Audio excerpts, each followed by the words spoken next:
Welcome to the full no bullshit YouTube ads course, an entire free YouTube ads training for beginners that want to start and already experienced media buyers that want to scale their YouTube ads.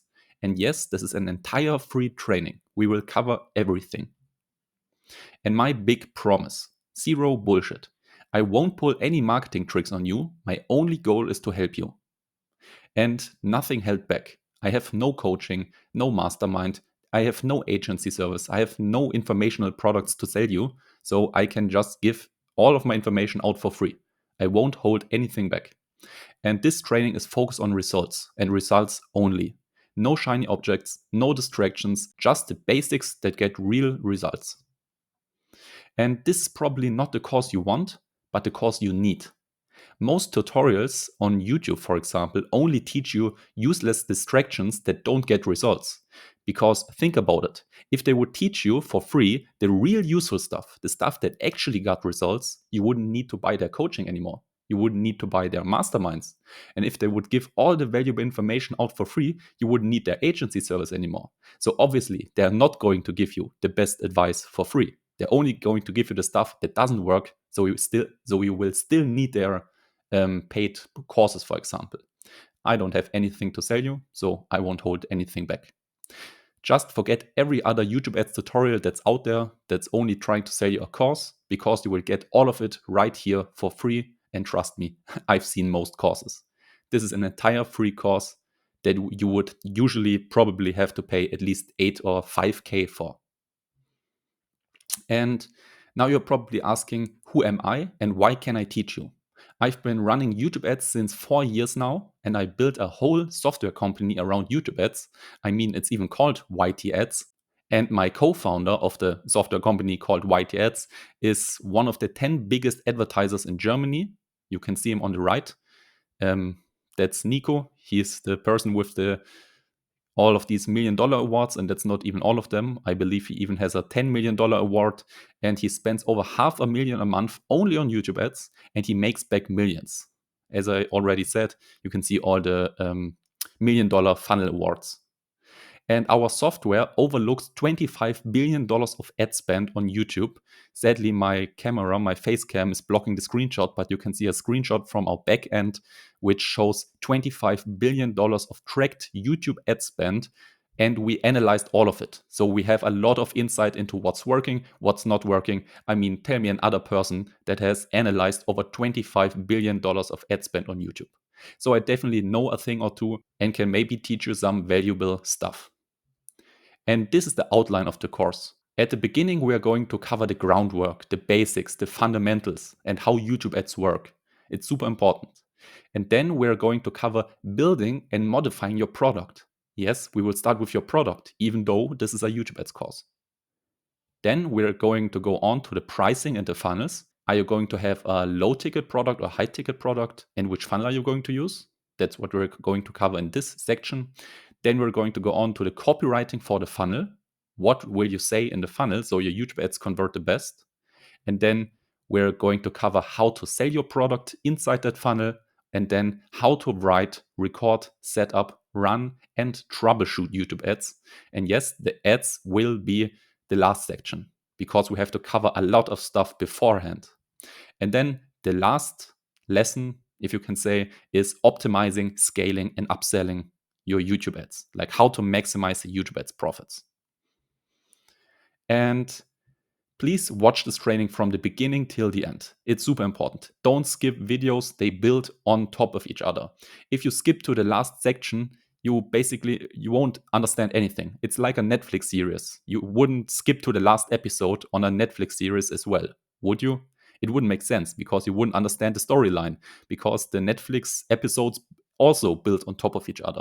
So please don't skip any videos. You won't understand everything. You really have to watch one video after another. And this is part 1 of the full no bullshit YouTube ads course. Good ads is not the secret to good ads. And I know this may sound counterintuitive. Good ads is not the secret. Secret targeting options, secret settings, and new techniques are not that important. These are shiny objects. By far, the easiest way ever to scale ads is to make a product in a market that's wide open. There are no competitors. Make a product that people desperately want and need. Make a product where people keep giving you money, not just one time. Make a product where people actually pay. They don't cancel, they don't refund, and they actually pay all their payments of the payment plan. Make a product that gets awesome word of mouth, even if you're not actively marketing it. This is the key to good ads. And most people don't even know it. Because obviously they think good ads, it has to do something with the ads. But no, your product dictates how good your ads can work. If you have a shitty product, the best ads won't work. Like, it's impossible to run great profitable YouTube ads if your product is bad. So the biggest key to profitable YouTube ads is having a great product. You really have to understand it early on. And after that is done, after you've built a great product with all these criteria, it's a wide open market, people desperately need the product, they actually pay, they keep giving you money, and it gets awesome word of mouth. If you have such a product, then focusing on the ads and the funnel will give incredible results. But only if your product is great. With such a product, starting and scaling the ads will be super easy. It will be the easiest thing ever. Because the worse your product is, the harder the ads get. And if you're running YouTube ads right now and your ads aren't performing like you want them to perform, chances are it's not the ads. The ads are probably not the problem. Your problem is probably the product. Because most people sell water to people that are not even thirsty on a street with 20 different other water sellers around. And it's obviously not going to work. You're selling a problem that your customer doesn't even want and has multiple options to choose from. So the chances that you will get a sale, they're so small. So even with the best advertising, if the people are not thirsty, why should they buy your water? So this was, of course, an extreme example, but it really do be like this. Most people have a product that people don't really need with way too much competition. And then running ads for such a product is incredibly hard, if not even impossible. So focus on your product. Good ads is not the secret. A good product and a good business in general is. Welcome to part 2 of the full no bullshit YouTube ads course. And this time we're going to talk about laser focus on YouTube ads. To succeed with YouTube ads, you need to be focused. And how to think about YouTube ads. We don't want to be thinking, how can I make better ads? We've discussed it before. Ads is not the secret. The secret to running good ads are not the ads themselves. It's the product and the funnel that's the hard part. So instead, you should be thinking, how can I make my product and my funnel, in other words, the hard part, so good that even weak ads will work great? So how can I optimize my funnel and my product so well that even if my ads are weak, the whole process is still going to work? Because if we then strap great ads to that process, it will just take off. And I will show it to you visually. This is the process. We first have ads. We run these ads to end funnel. The funnel pitches our front-end product, the first product the customer sees. And then after they've purchased our front-end product, in the back end, we will upsell them additional products. But we will exclude the back-end upsells for now, because now they're not that important. But we will get back to them later on in the training. So now we will just focus on the ads, the funnel, and the front-end product. The most important part of this equation is the front-end product. That's symbolized by the $3 signs at the bottom. That's the most important part, is the product you're selling. And then the next most important part is the funnel. The funnel is the second most important part of this equation. And the ads are honestly the least important part, because anyone can make great ads. It's not that hard, honestly. But a great front-end product and a great funnel, that takes work. And now let's look at a few examples. In this example, we're selling a really bad front-end product. Our front-end product is super bad, but we have a great funnel and great ads. But let's say we're selling Rotten Tomatoes. Nobody wants those. So even if we have the best ads, the best technique in our ads, the best secret ad script, and we have a really nice funnel, nobody is going to buy these Rotten Tomatoes simply because they are Rotten Tomatoes. Our product is bad. So even if our ads are super great and our funnel is perfect, nobody is going to buy our product. So it's pretty logical that our product is super important. Let's look at another example. In this case, we have a really great front-end product, but a bad funnel and a bad ads. Okay? In this example, let's say we're selling the cure to cancer. We have developed a pill. A person that has cancer can just swallow it, and after 2 hours, the cancer's just gone away. It's probably one of the best products you could possibly sell because it solves such a huge pain. Every person that has cancer would instantly want it, regardless how much it would cost. So this is a perfect front-end product. And believe me, even if your funnel is horrible and even if your ads are super weak, you would instantly sell out these cancer cures. You would instantly sell out. No problem. And the price could be millions. Simply because your front-end product is so great. You wouldn't even need a funnel. You wouldn't even need ads. Simply because your product is so great. And now let's keep this great front-end product and let's improve the funnel. Now you have a perfect front-end product and combined that with a perfect funnel and only the ads are weak. This will work so well. Imagine you would be selling the cure to cancer with a perfect funnel and only the ads were weak. Believe me, the word of mouth would still spread so widely, your product would sell out instantly. Simply because your product is so great and we amplified that by a great funnel. And honestly, we could have the worst ads, it would still work. But imagine we also had great ads. And that's what you want to achieve. You want to start with a great front-end product, then in addition, build a great front-end funnel.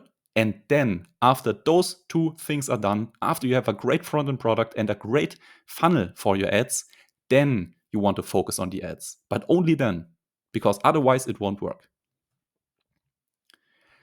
And how to think about YouTube ads. In order to have success, even if your ads are weak, what we are after, your funnel and your product needs to be super optimized. I've showed it to you already. You want to be selling a really great product. In other words, something like the cure of cancer because everyone that has cancer would want it instantly.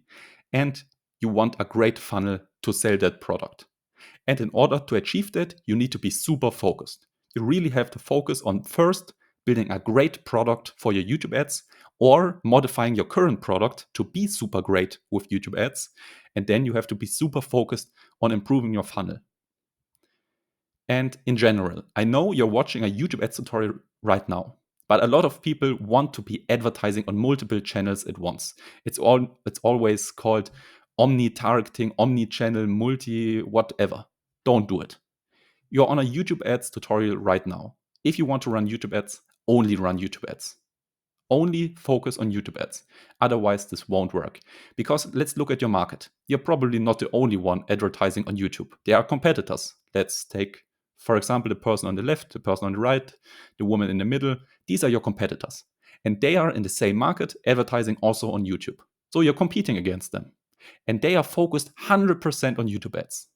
And if you then come in this market and also advertise a product on YouTube and you are only 25% focused, they will beat you. They will buy up your advertising inventory. They will rack up the prices for you. They will just beat you. So if you want a fair chance, if they are 100% focused, you have to be 100% focused as well. Otherwise, it's not going to work. Otherwise, they're just going to beat you. And this is the worst possible way. Imagine only being 25% focused on YouTube ads, and then 25% also focus on Facebook ads, and then also 25% focus on Instagram ads, and also 25% focus on TikTok ads. You're going to get beaten on every platform because you're competing against YouTube ads guys that are 100% focused on YouTube ads. You are only 25% focused on YouTube ads. You will get beaten here. Then you're also competing with Facebook ads guys that are 100% focused on Facebook ads guys that are 100% focused on Facebook ads, while you are again only 25% focused on Facebook ads. So we will get also beaten on Facebook. And then you're also competing with Instagram ads guys that are 100% focused on Instagram ads, while you are only 25% focused on Instagram ads. So we will get also beaten there. You will just get beaten everywhere and it won't work. So pick one platform and stick to it. Only advertise on this one platform, complete focus, 100%. And since you're watching a YouTube ads tutorial right now, you would probably pick YouTube ads, I believe. And if you want to scale with YouTube ads, focus 100% on YouTube ads. And then build one great front-end product. Most people believe if you want to scale, if you want to make a lot of money, you have to sell multiple products. Bullshit. Focus on one product and make it really great. And the same goes with the funnels. Most people think if you want to scale, if you want to make a lot of money on the internet, you need lots of things. You need lots of funnels. One funnel here, one funnel there, one funnel for this and one funnel for that. That's bullshit. You will have multiple mediocre funnels. It won't work. Focus on one funnel and make this one funnel really great. And then optimize the simple funnel to the last percent. So build one funnel, keep it super simple, and then optimize. Just keep optimizing. That's one simple funnel. Because having one great thing is way better than having multiple mediocre things. It's just like the example with the multiple advertising platforms I've told you about. It's way better to be 100% focused on one advertising channel than to be 25% focused on 4 different ones. Because then you would just get beaten on 4 platforms instead of just winning at one. So I hope this lesson was valuable for you. Welcome to part 3 of the full no bullshit YouTube ads course. And this time we're going to talk about how to build a great product. Create a product for your ads and not ads for your product. The success of your ads is directly correlated with your product. We've already talked about that. The thing that's going to determine if running ads will be easy or hard for you is how good your product is.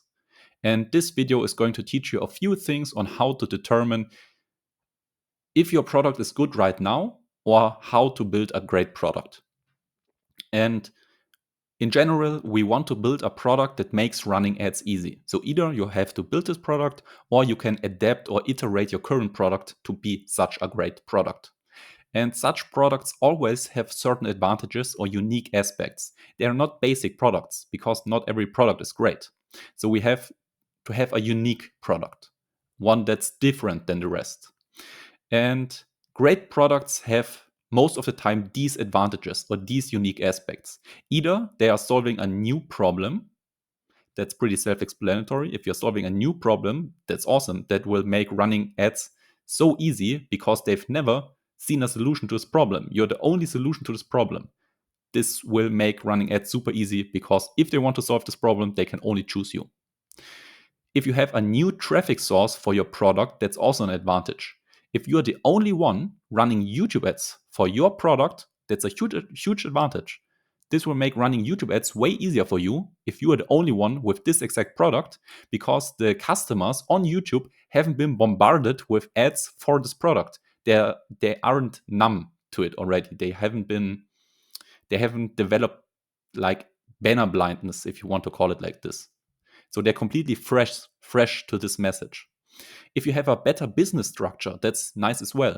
If you have competitors, okay, not so nice. But if your funnel, your business, your numbers, your KPIs just perform way better, that's a huge advantage. So even if you get competitors for your product, your business just has way better numbers. The percentages are just way better. All the wheels just turn like a Swiss clockwork. If you have this advantage, this will make running ads for you way easier than for, let's example, your competitors, if their numbers are just worse. If you have a new market for a product, that's also a huge advantage for running YouTube ads because this new market hasn't seen so many advertisements for this product because most other advertisers advertise this product in a normal market and you create a new market, your own market for this product, so you have no competition. Huge advantage. A new solution to a problem. If the current solution to a problem is not that great and you have a way better solution to this problem, that's also a huge advantage for running YouTube ads. Because if all other advertisers in your market on YouTube are talking about this bad solution and you're talking about a way better solution, of course the people are going to click on your ads and not on their ads. So if your product has a new solution to a current problem, huge advantage.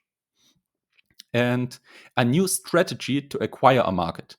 If you have a way better strategy at marketing, if you have a way better angle, if your message is way better, if you have a way better strategy at getting the people to convert than your competitors, that's also a huge advantage for you. So think about these things when you're developing, creating, or iterating your product for ads. And always make sure your product is in a hot and upcoming market. The worst thing you can do is build a product or advertise in a market that's on a downfall or that's basically not hot. Nobody cares about the market. Running ads for a product in such a market is going to be super hard. So we always, if possible, want to choose a hot market. And let's get some examples. What's a hot market? Definitely AI. Right now, AI is a hot market and it's just growing. It's growing, it's growing, it's growing. And day for day, this market is getting bigger and more products are being purchased in the AI market. What's a market that's cold? What's not such a hot market? That's on a decline. Maybe let's take SEO. Back then, back in the days, a few years ago, SEO was super hot, but currently, nobody really cares about SEO. Of course, SEO still works, but it's not hot, it's not sexy, it's not a trending topic. And basically, SEO is on the downfall. So you don't really want to create a product around SEO right now because cold market, not really growing.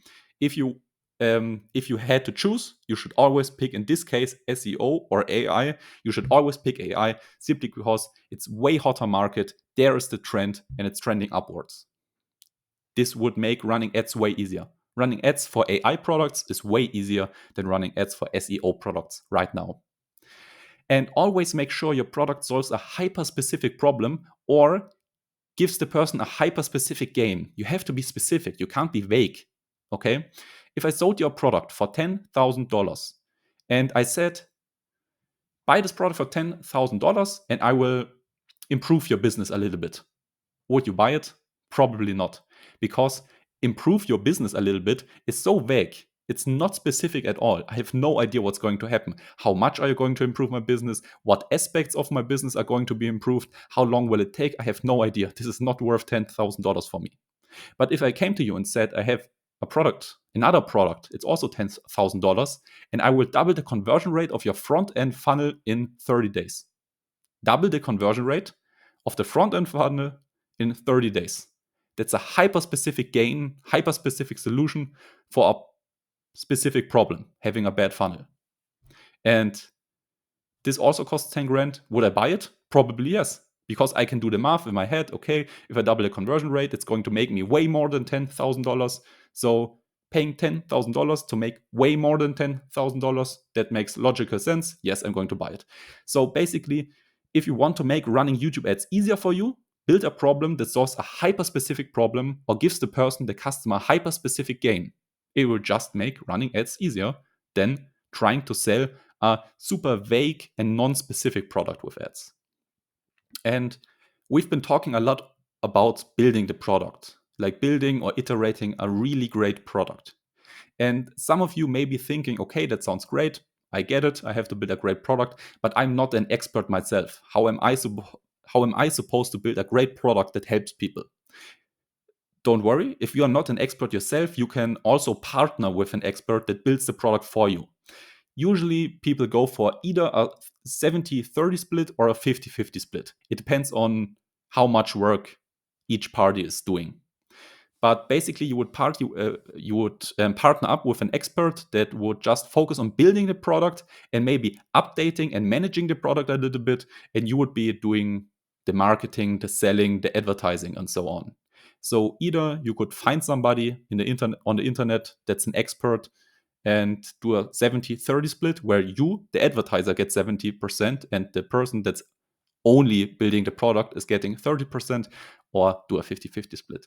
And this way you can get a product out, a really great product out, even if you're not an expert, simply by getting an expert on board. So the more of these advantages we've just talked about your product has, the easier the ads will be. So don't think about, what do I currently have that I could sell with ads? Instead, think, how could I build the best possible product, the best possible funnel, and the best possible business in general to work with ads? So don't take a random product out of your bag, let's say, and then advertise it. Build the product with the ads in mind, or improve the product with the ads in mind. You have to genetically modify your product to work with ads. And then running ads will be super easy. And now I have a little checklist for you to determine if your current product is great or if the idea of a product you have right now is great. So think about it. Is the market that product is in either wide open or super hot? Like, is the market where your product is in super hot, super active? Is it trending? If yes, that's great. Do I have a unique opportunity or a new mechanism? Is it new what I'm selling?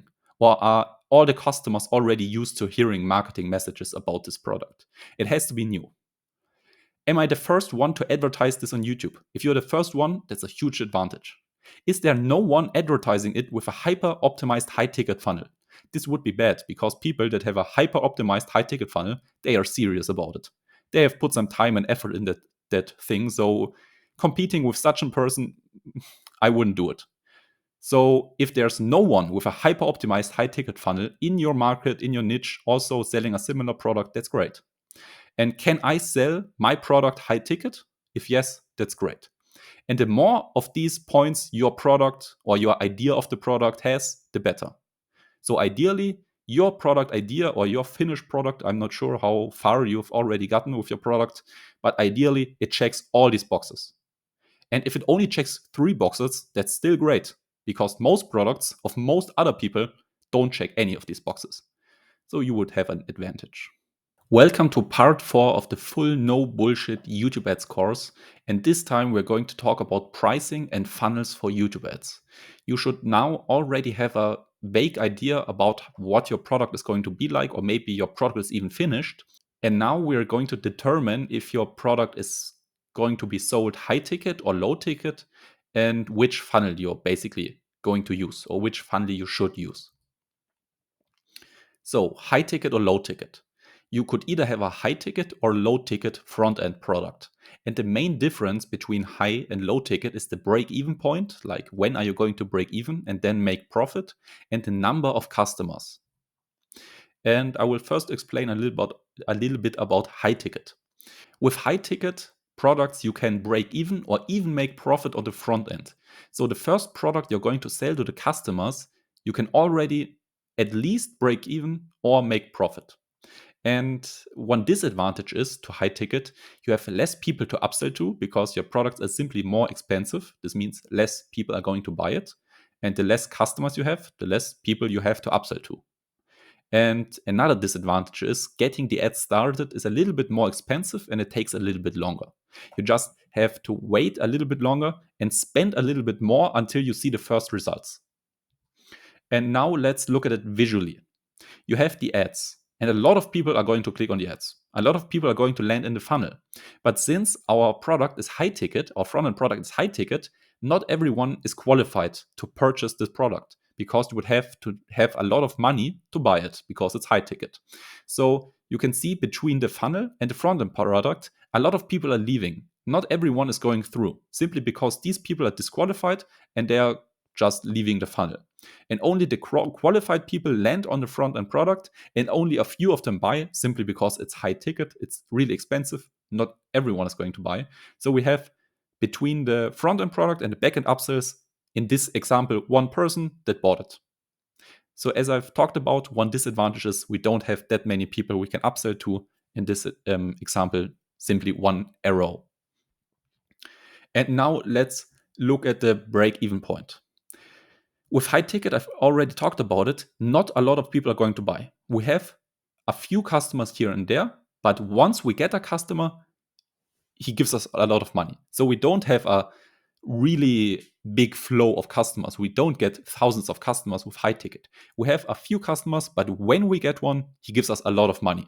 So you can see here, we are spending money. We're spending money. We're going in the red. We're spending ad spend on YouTube, ad spend on YouTube.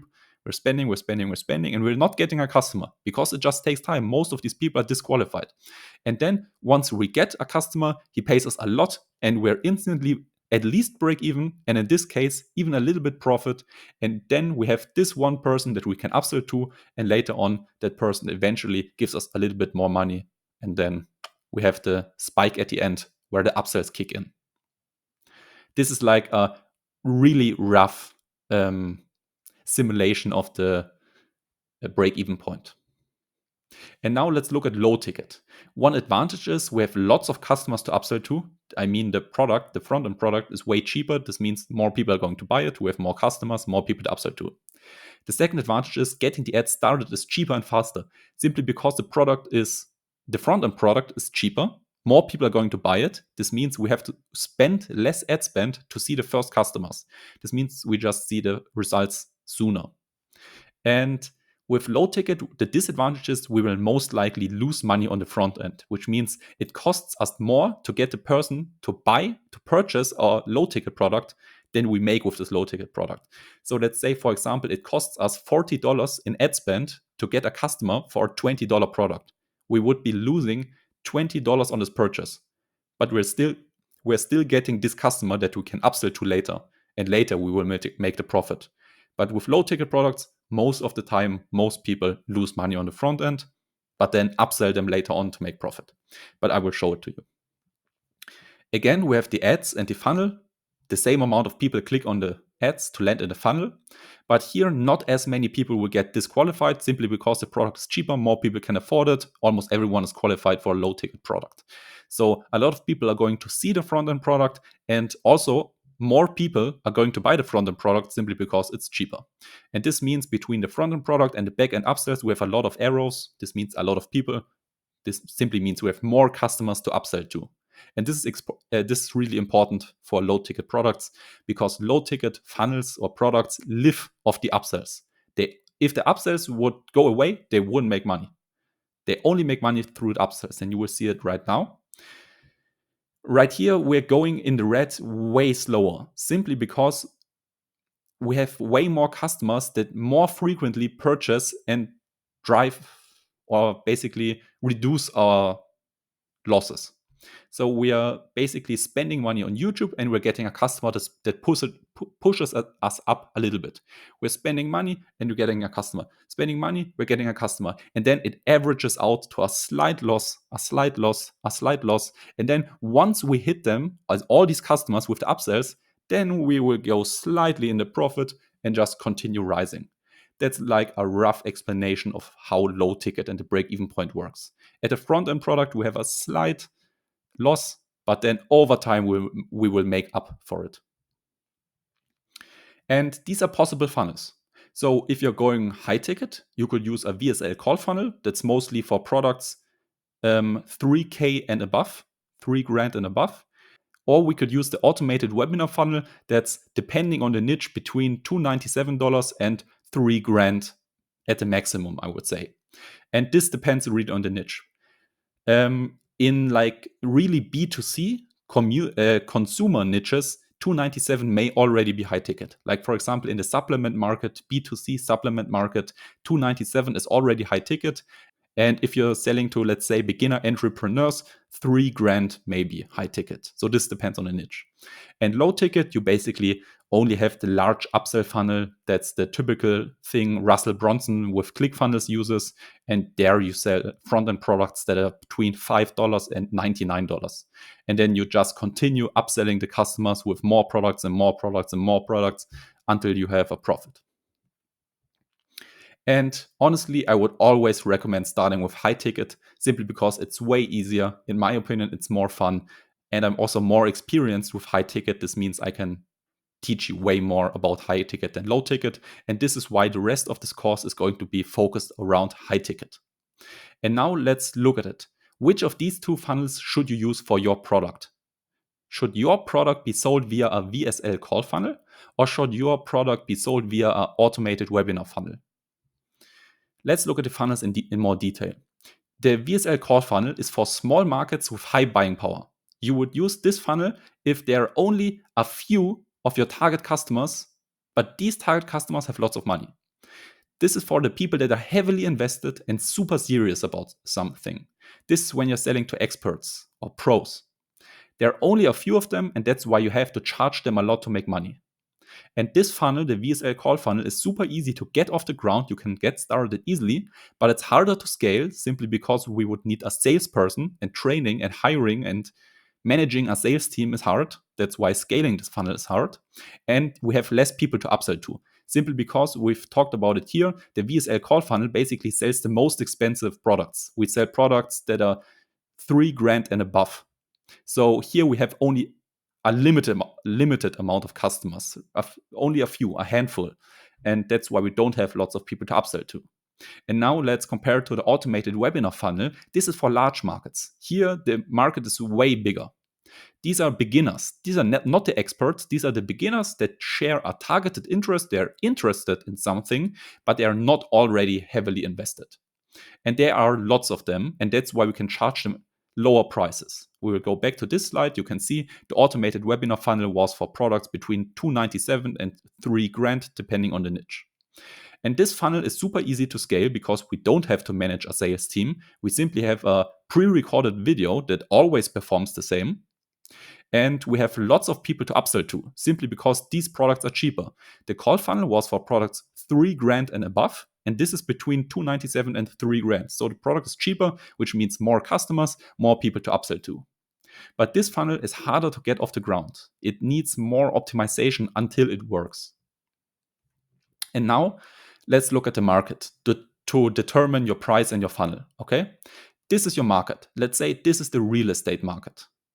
And this market consists, or basically every market, consists out of three portions, three subsegments. The complete beginners, the advanced people, and the hardcore people. The complete beginners are people that basically have nothing really to do with real estate, but are slightly interested. So they're barely in the market, but they basically haven't started with anything about real estate. And then there are the advanced people. These people have already started with real estate. They have maybe watched some YouTube videos. It's their hobby, or they have read some books and they really want to get started. These are motivated, and these are people that already took action, but they are not that far. They're just at the beginning of their journey. And then there are the hardcore people. This is the smallest segment of any market, and these are the people that are hardcore about it. They've been doing real estate for years. They're making money with real estate. They are pros. They are the ones that are really, really heavily invested in this. They are doing this maybe for a full-time living, but there are only a handful of hardcore people. And there are a little bit more advanced people, and the vast majority is complete beginners. And you have to identify which segment of your market is your product catering to. Is your product catering to complete beginners? Because then you have to use complete beginner prices and a complete beginner funnel. If your product is catering to advanced people, you would have to use advanced prices and an advanced funnel. If your product is catering to hardcore people of your market, you would have to use hardcore prices and a hardcore funnel. Otherwise, it's not going to work. You can't sell beginner prices to hardcore people simply because there are not enough of them to make it work. So if your product would be catering to complete beginners, you would need the low ticket funnel, you would need cheap prices. So the product can't be expensive. It has to be a low ticket product. And then you would need the upsell funnel. The funnel with a lot of upsells, similar to the one Russell Brunson with ClickFunnels is using. If your product is catering to advanced people, you would probably need the automated webinar funnel, high ticket. So depending on the niche, your product would probably cost between $297 and $3,000, and you would probably sell it with the automated webinar funnel, even though you could also use the call funnel. That's basically up to you, but yeah, both funnels would basically work here. If your product is catering to the hardcore people, you would have to use the VSL call funnel, and you would have to have high prices. So if your product is made for hardcore people, for the people that are really already heavily invested and already doing it, then your product has to be at least $3,000 or more, and you would have to use the VSL call funnel. And don't mix it up. You can't mix it up, otherwise it's not going to work. You can't be selling hardcore products with hardcore prices to beginners. And you can't be selling beginner products with beginner prices to hardcore people.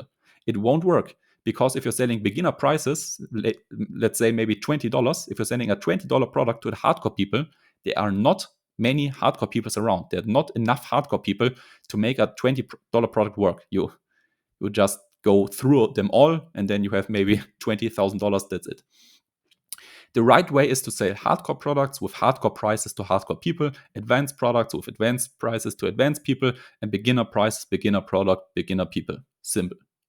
And every one of these segments wants different stuff. And every one of these segments is willing to pay differently, different amounts. So you really have to figure out which part of my market is my product catering to, and then which price and which funnel should I use. Here's a quick summary. What you should be thinking about now. Is your product either a high ticket or a low ticket product? Which funnel are you going to use? Are you going to use the automated webinar funnel, the VSL call funnel, or the upsell funnel? Which price point is it? Is it $5, 20, $297, $3,000, or maybe $7,000? And which segment of the market is your product made for? You really have to think about these things before going to the next video. Welcome to part 5 of the full no bullshit YouTube ads course. And we've talked about the product a lot, so you should basically have a rough idea on what your product should be like. We've talked about the advantages your product needs. We've talked about if your product is high ticket or low ticket. We've talked about which segment of your market your product is catering to. We've talked about the funnel we should use to sell your product. So you should basically have a rough idea of what your product should look like. And now we're going to talk about how to build or improve this product in order to have happy customers. So basically retaining happy customers. And in order to make money on our front-end product, which is our goal, we want to make money with our front-end product with ads. The customers have to actually pay and actually complete all their payment plans. I mean, it's so obvious, but most people don't really get it right. In order to make money, the people have to actually pay, and they actually have to pay their payment plans. If all of them instantly cancel and refund, even if we get sales, it won't work because they give us money, we have to give it back. At the end, we didn't win anything. And also, they have to really love our front-end offer for us to be able to upsell them later on. We've talked about it before. We run ads to our front-end product. We sell them our front-end product. Now we got a customer, and this customer is now ours. So we can sell him additional products, our upsells. And that's where we maximize our revenue. And in order for us to be able to sell them upsells, they first of all have to love our front-end product. If they hate our front-end offer or front-end product, upselling them later on is basically impossible. So if they hate our front-end product, we eliminate the part where we can make the most money. If they hate our front-end product, we eliminate the upsells because it just won't work. And the upsells are the part where we make the most money. So basically, your front-end product has to make the customer happy. It has to be great. It has to make the customers happy. And our front-end product has to actually deliver the promised result. If our front-end offer promises something, we actually have to deliver. And most of the time, the problem is not really the product itself. Most of the time, the problem is the way the customer consumes the product. So if your customers right now aren't that happy, if they're not happy, the problem most likely isn't the product itself, but the way the customer consumes the product. They're basically consuming your product wrong most of the time. So here's how to make a great product. If you're building your product, keep these in mind. And if you already have a product, use these tips to improve your current product. So adding a mindset section, if you have a course or a video training or like in Mastermind, anything with recorded videos, put in a mindset section. Everyone that goes through this mindset section is instantly more motivated and focused on the rest of the course because it just gets them like a boost. It gets them a motivation boost. They're really focused and they're really motivated. And this motivation and focus is obviously useful for them to complete the rest of the course. Remove every obstacle for the customers. If you want your customers to be happy, make it as easy as possible for them. And one part of making it as easy as possible is doing stuff for them. If, for example, you have a coaching where you teach people how to build a profitable e-commerce store, and you notice that every customer is getting frustrated because they can't seem to find a profitable product. Like they have no idea how to find a profitable product and it frustrates them. They are getting angry because they can't find a profitable product. How to make them happy? What would you do? Obviously, you can find the profitable products for your customers. You would do stuff for them. You would remove this obstacle. This obstacle where the customers are getting angry and frustrated, you remove it by simply finding the profitable products for them or hiring somebody in your team that does the finding of the profitable products for the customers. This would make the customers instantly way more happy. Make your product also easy and super self-explanatory.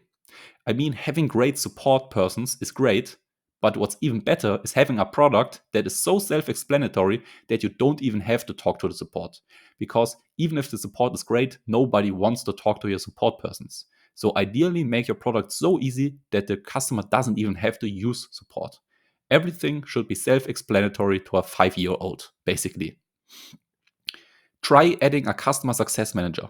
if you have like a coaching or training or a mastermind or whatever, have a person, a team member that is actively helping your customers, your members. They should be assigned to certain members and should actively help them. They should not only answer questions when they get questions, they should proactively go towards the members and ask them, hey, are you stuck? Is there anywhere I can help you? Hey, what are you working on right now? They should be looking after your members and really make sure they're having success, because that's a great feeling for the customers. The customers will really have the feeling that you care for them. You even have a real customer success manager assigned to them. They have the feeling that you really care about their success, which will obviously make them happy. So having a customer success manager, or you yourself being the customer success manager, will help a lot. What also helps a lot is giving the customer a fast initial result. For most products you sell, the promised result doesn't happen instantly. If you show somebody how to build a profitable e-commerce store, this doesn't happen instantly. It isn't like the person buys the coaching and 1 hour later has a profitable e-commerce store. That doesn't work. The promised result has like a time frame. Maybe after like half a year, the person has a really profitable e-commerce store. But that's way too long. The person has to invest their time and money way too long until they see that result after like half a year. So you have to try to give them small result after small result. You have to give them small wins. And the faster you can give them the first small win, the more they are hooked and the higher the chance that they will actually complete the entire time frame to get the real result. Because if they get no results the entire way until the end, most of them will be demotivated and will just give up. So you constantly have to feed them small little wins so they get hope and they continue.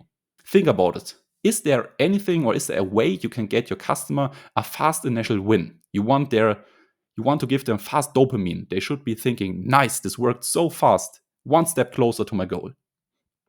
Show your members results of other members. Then they will trust the process way more.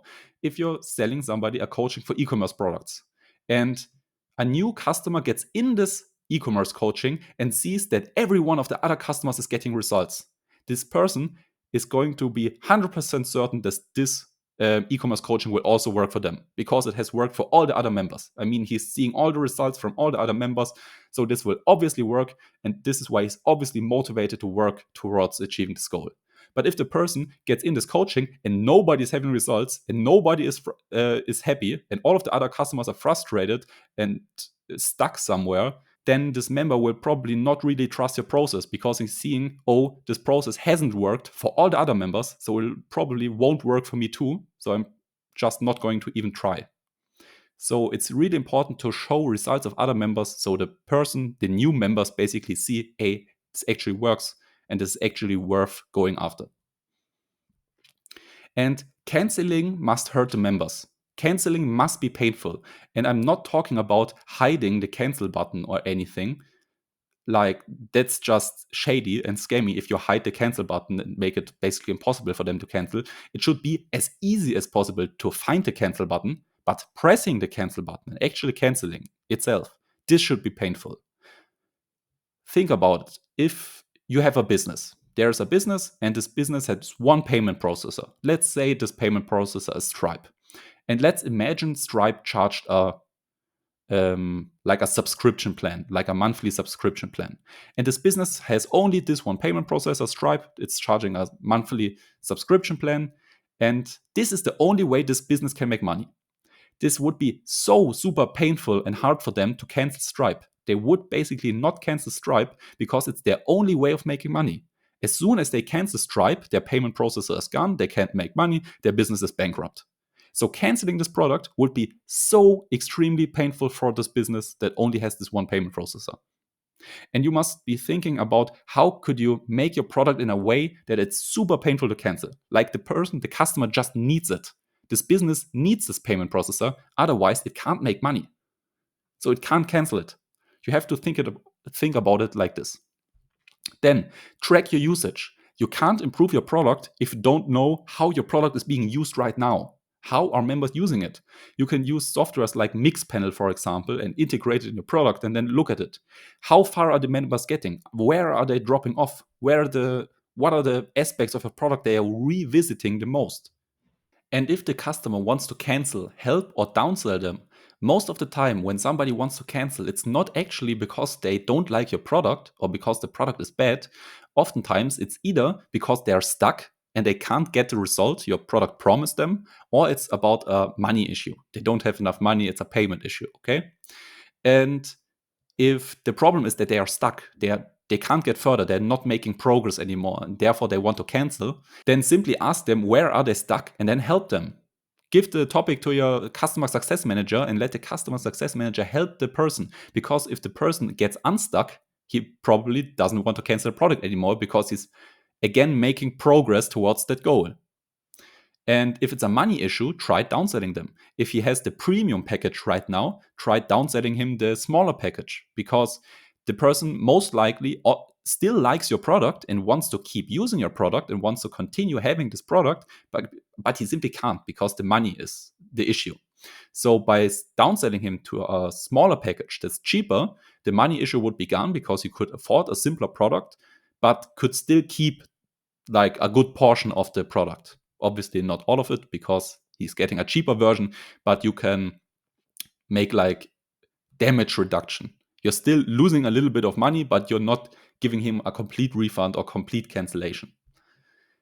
And make it more personal. The more personal your product is, the more interaction with the members you as the founder actually have, the more happy they are most of the time. Because most of the time, the people choose your product because of you, because of the founder, because of the personal brand behind it.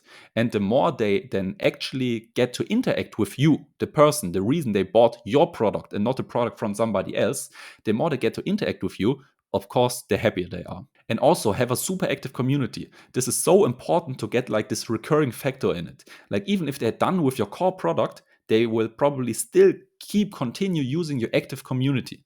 They will keep being active in this community even though they've already completed your core product. So we just keep going in here. And if they make friends in the super active community, it's hard for them to cancel your product. Because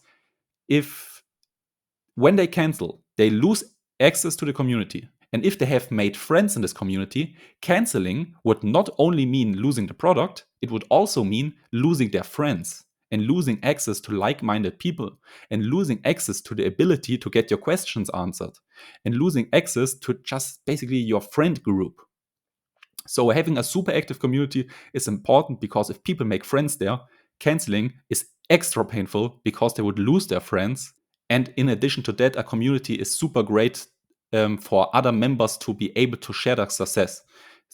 If we go back here, the last point was results of other members. The members have to see results from other members, and this is super great to have a community here because in this community, all the members can share their success and other people see it. And then the last point is get the person emotionally involved and committed. They have to take it serious. If they don't care about your product, they are not going to use it. And if they're not going to use your product, they're not going to love it. And if they're not going to love your product, they won't buy your upsells. So it just simply won't work. And also, if they're not going to use your product, they probably won't complete their payment plans. They probably won't keep paying and they will cancel. So get them emotionally involved and committed. They have to take it serious. And the easiest way to get them to take it serious is to have them pay a lot of money. If, for example, I bought a weight loss program, a weight loss coaching for $20, the chances of me actually being serious about the product are super slim because honestly, $20 won't hurt me. If I buy this weight loss coaching for $20 and I don't lose weight, I'm not really mad about it because I've only paid $20. I'm not really invested. I'm not emotionally invested in this product. But let's compare it. If I bought a $20,000 weight loss offer, I better be losing weight. If I didn't lose weight, even though I bought a $20,000 weight loss offer, I would be extremely mad. So here I'm emotionally involved because I paid so much money, I better be losing weight now. Otherwise I'm mad. So getting the customer to pay a higher price makes them more committed, and the more committed they are, the higher are the chances of them actually finishing your product, actually using it, and by using it, they get to love it, and if they love your product, they will probably buy your upsells. Using these tips for your product will just make running YouTube ads way easier. Welcome to part 6 of the full no bullshit YouTube ads course, and this time we're talking about validating our new front-end product, because we've talked a lot about how important our product is for making YouTube ads easy. We want to build a product that makes YouTube ads easy or improve our current product so YouTube ads will be easy. We have to make a great front-end product.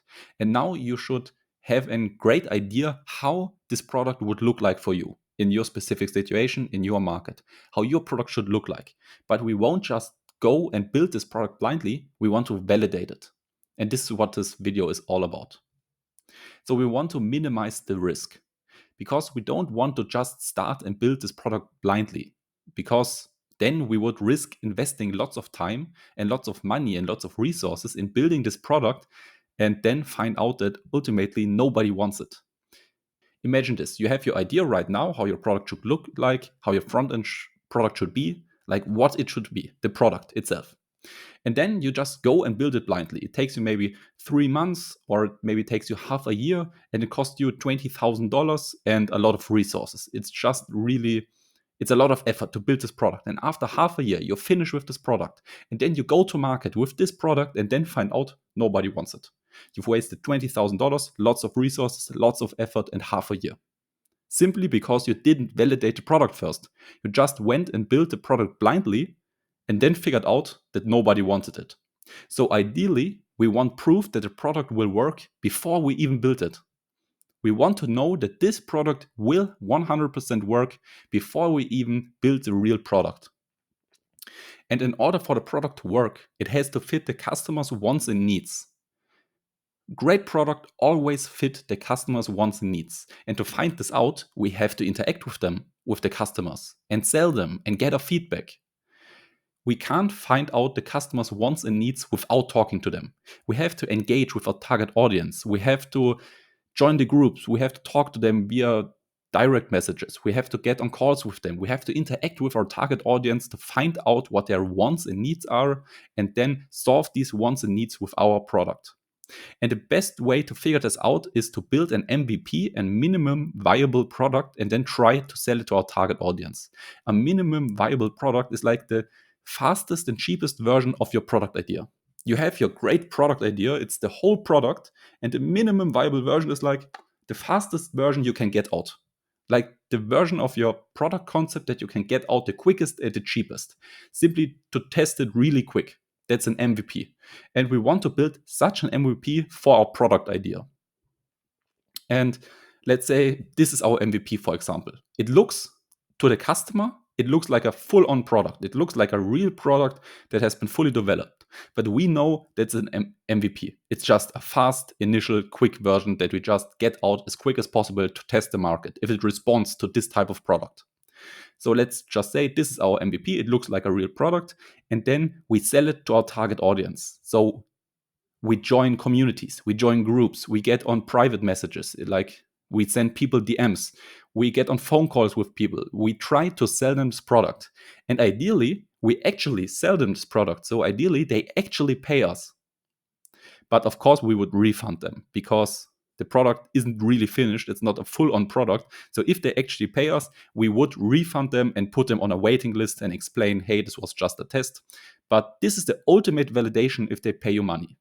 But at the beginning, you sell it to them, and most of the time at the beginning, they will probably not give you money. But what they will give you is feedback. Why they didn't buy. Was it too expensive? Was the problem not hard enough that you were solving with your solution? Did the solution seem too complicated? Weren't they trusting the solution? So you have to gather this feedback why they didn't want to buy a solution, and then iterate and improve your product idea. You take this product idea and you take the feedback why they didn't want to buy it, and then improve. And then again, you will try to sell the improved version of the MVP. And you go in this cycle. You just repeat the cycle. You sell it, get a feedback why they didn't buy, improve. New version. Sell it, feedback why they didn't buy, improve. New version. And eventually they will buy. Eventually, most of your target audience will actually want to buy your MVP. And then we have a validated product idea. Then our product idea is validated and we know if we build this product, the demand is there. We've just proved it. We get to the market, we get to our customers, we sell them this product and they actually want it and they actually paid us. Of course, it's an MVP. We'll refund them the amount and say, hey, it was just a test. The product isn't finished yet. We'll put you on a waiting list and so on. And yes, building an MVP takes some time and effort. And yes, selling the MVP also takes some time, money, and effort. But in total, it's way less time, way less money, and way less effort than building the full product instantly just to find out that it fails. It's way less effort, way less money, and you need way less time to build an MVP and validate it, and then have 100% confidence that this product will work. That's way easier than just building the full-on product and just blindly, just guessing, and then to find out that it doesn't work. That's really painful. So always try to validate your product idea via an MVP before building the actual full-on product. Because validating the idea with an MVP gives us safety to build a full product, because now we know this will work because it has already worked with the MVP, so the full version will work as well. So keep that in mind. Never just blindly build an entire product. Always validate it first with an MVP. Welcome to part 7 of the full no bullshit YouTube ads course. And today we're going to talk about how to think about funnels for ads. And there are a few funnel misconceptions people have. Most people build a funnel and then think they're done. They think the goal is just to build a funnel, just to have one. But that's wrong. And most people also think that the more complex a funnel is, the better it should perform. The more tactics and techniques and things are added to this funnel, they think the better it gets. But the opposite is mostly true. Funnels should be as simple as possible, because more moving parts means more can go wrong. The more stuff your funnel has, the more possibilities for errors there is. So start with a funnel that's as easy and as simple as possible, and over time make small and lots of 1% optimizations. So you start with a simple and super easy funnel, and then over time make lots of small 1% optimizations till the funnel is an absolute monster. But you don't just go ahead and try to build a monster right out the gate. No, you start with a simple funnel and optimize it over time to be a monster, to get a monster. But you don't try to start with a monster. So rule number 1, so funnel rule number 1, funnels are never done. They should always be optimized. Your funnel is never done. It's always time for optimization. And rule number 2, you start as simple as possible, and over time with these optimizations, you get to a monster funnel. And what's the goal of a funnel? The goal of a funnel is to convince someone to do something. Amazon, for example, doesn't need funnels to sell high-ticket stuff. That's our goal. We want to sell high-ticket products to customers. And Amazon doesn't need a funnel to sell high-ticket stuff. Why? Because the visitors are already convinced. They already know they want to buy this, and then go to Amazon already convinced and just click on checkout. Let's say, for example, I want to buy a camera. That's the thing. I want to buy the camera. Then I go to Amazon and just simply buy it. I'm already convinced before I get to Amazon. That's why they don't need a funnel. Because, as the first line is saying, the goal of a funnel is to convince somebody. If he's already convinced, we wouldn't even need a funnel. We would just be taking orders, simply like Amazon. They're just taking orders. They're not selling anything. Or they're not marketing anything, really. We can't do it like this. We have to do the convincing in the funnel, because we're not just taking orders. We have to convince people to buy our product. And in order to convince somebody in our funnel, we first have to find out what they truly want. And we're not just saying what they want, what they truly, truly want. What's the one biggest thing your target audience, your customers truly want? We have to find this point out in order to convince them to buy our product in the funnel. And that's extremely important. And if you've watched all the videos before, I mean, this is a course, this is a training series, you should watch all videos after another, then you've probably already seen this diagram. That's the parts of a market. Let's say this is your market. Let's say this is the real estate market again. And these are the different segments. They're the complete beginners. There are the advanced people and the hardcore people. The majority of the market are the complete beginners. A big portion are the advanced people, and a small portion are the hardcore people. You should already be familiar with this concept. And now let's look at what these different portions of the market truly want, because every portion or segment of the market wants different things. And it's super important. As I've said right here, look at the last line. In order to convince someone, we first have to find out what they truly want. And all segments of your market want different things. So be super careful and pick your segment and make sure you find out what this specific segment wants. Because I stated again, every one of these segments wants different stuff. Let's look at it in this real estate example right here. The complete beginners want a simple plug and play system that makes passive income from home. That's it. Real estate isn't even mentioned because they are not even that interested in real estate. They don't know a lot of things about real estate. So they simply want a plug and play system that makes them passive income from home. That's what they want. And they're not going to buy anything else. If it's more complicated than that, they're not going to buy it because they will be repulsed by it. They will be scared away by too complicated stuff because they are not that invested. They don't have that much knowledge about these topics. And the advanced people, what do they truly want? The advanced people want a beginner-friendly way to make $10,000 in 30 days or less by buying and flipping their first house. That's a real estate offer that would be targeting more advanced people.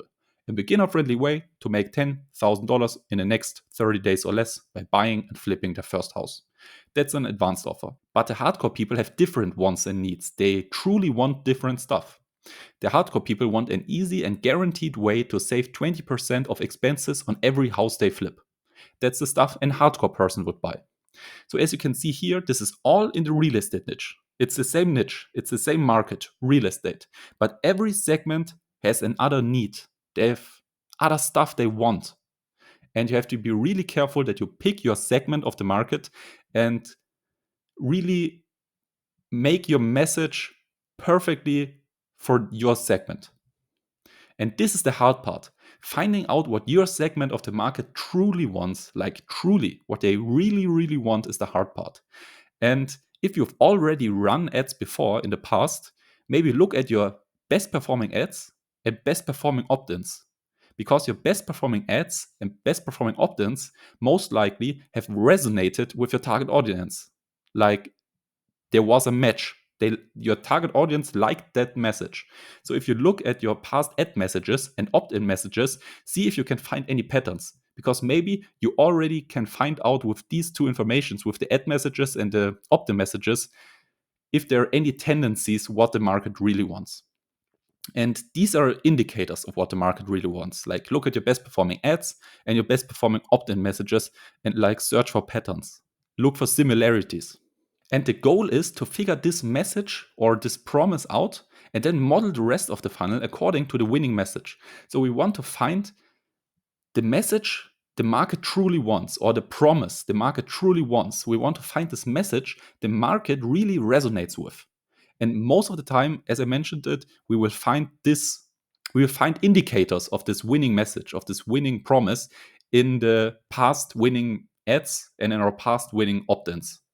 And then if we found this winning message, then we want to model the rest of the funnel according to this winning message, because it's super important that our entire business and the entire funnel is one straight line. Like we have the same promise all the way through. We have the same promise in the ads. We have the same promise through the entire funnel. We have the same promise in our front-end product, and we have the same promise in our back-end upsells. It's one straight line and the message is congruent all the way through, and that's super important.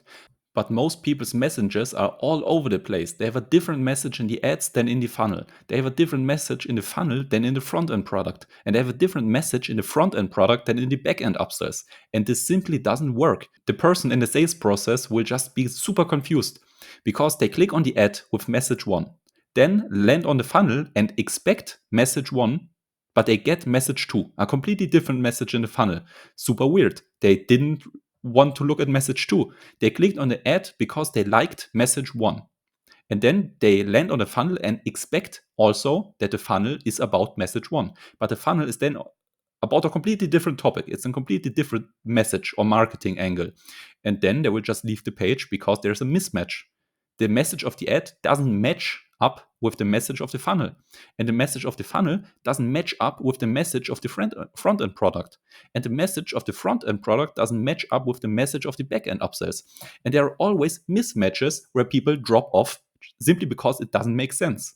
If you talk about gaining money in the ads and then the funnel is about not losing money, that's a mismatch. Let's say, for example, our ads talk about gaining revenue for our business. Our ads talk about gaining revenue for our business. If our funnel then talked about not losing money, a different message, that wouldn't make sense. That's a mismatch. People click on the ad because they want to increase their revenue, and then they land on a funnel that tells them how not to lose money. That's a different message. They didn't want that. They wanted this message. They wanted the first message. So there's a mismatch. If we talk about increasing revenue in our ad, also our funnel has to talk about increasing revenue. And also our front-end product has to increase their revenue. And also their back-end upsells have to make sense with the topic of increasing revenue. Our message has to be congruent all the way through the entire business. Okay, keep that in mind. One message all the way through, one straight line. Don't mismatch these messages, okay? Welcome to part 8 of the full no bullshit YouTube ads course, and this time we're talking about copywriting for your funnel. And for the people to buy your product, they first have to become capable to buy. They have to become buyer capable. And I'll talk about it later on in this video.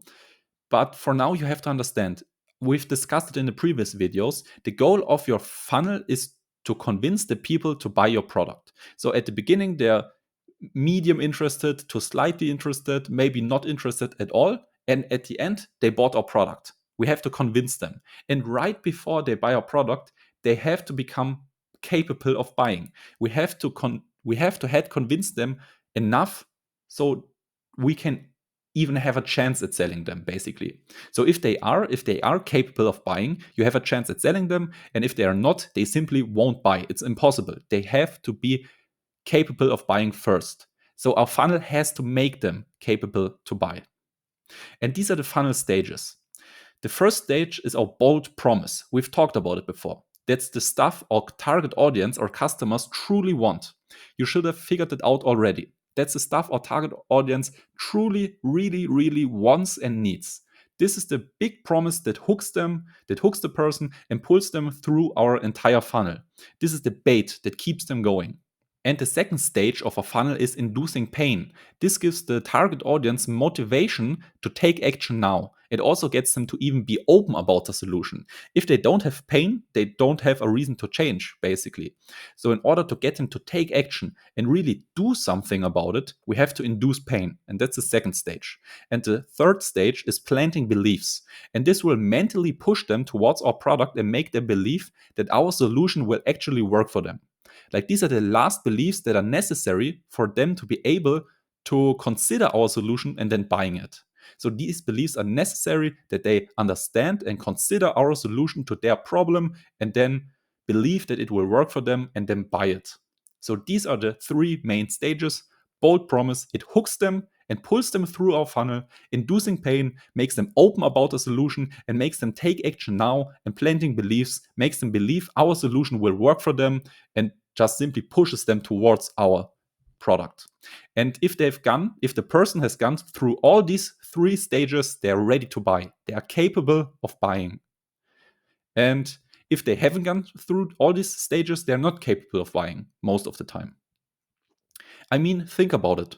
If a person is interested in the big promise you're promising, why hasn't he solved it on his own yet or bought a product that solves it? Why hasn't he? If he's really interested in getting it, why hasn't he solved it on his own yet or bought a product that solves it? Either the pain isn't big enough to really take action, it's just a small thing for him. If the pain isn't big enough, he won't do anything about it. Or because certain beliefs are missing or blocking him from the solution. Maybe he's believing the solution won't work for him, and that's why he's not buying a solution to his problem or to the promised result. So if somebody's interested and haven't solved it on his own yet or bought a product, it's because he hasn't enough pain or beliefs are missing. And that's the two things after the big promise right here, inducing pain and planting beliefs, that are really important. And the key to scaling ads, like really scaling ads, is convincing non-interested people to buy. Sooner or later, you will have to do it because you run out of interested people.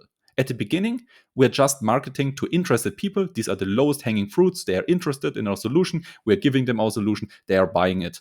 Done. But sooner or later, you will run out of these interested people because there's just a limited amount of them. And then we have to branch out and get into, into audiences that are less interested in our solution.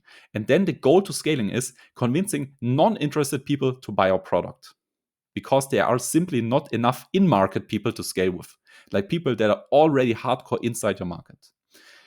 And people that are already convinced probably already bought from someone else. So if somebody is super convinced that he needs a product like yours, he has probably already bought something like that, maybe from another supplier or business.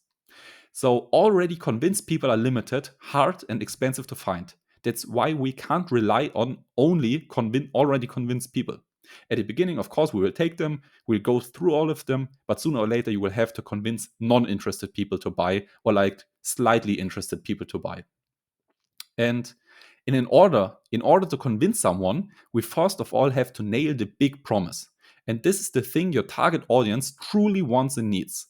Some videos prior, we've already talked about it, so you should have a general idea what your big promise is. But now we really make it super clear what the big promise is that hooks your target audience through your entire funnel. And this is the template. How to go from ... to ...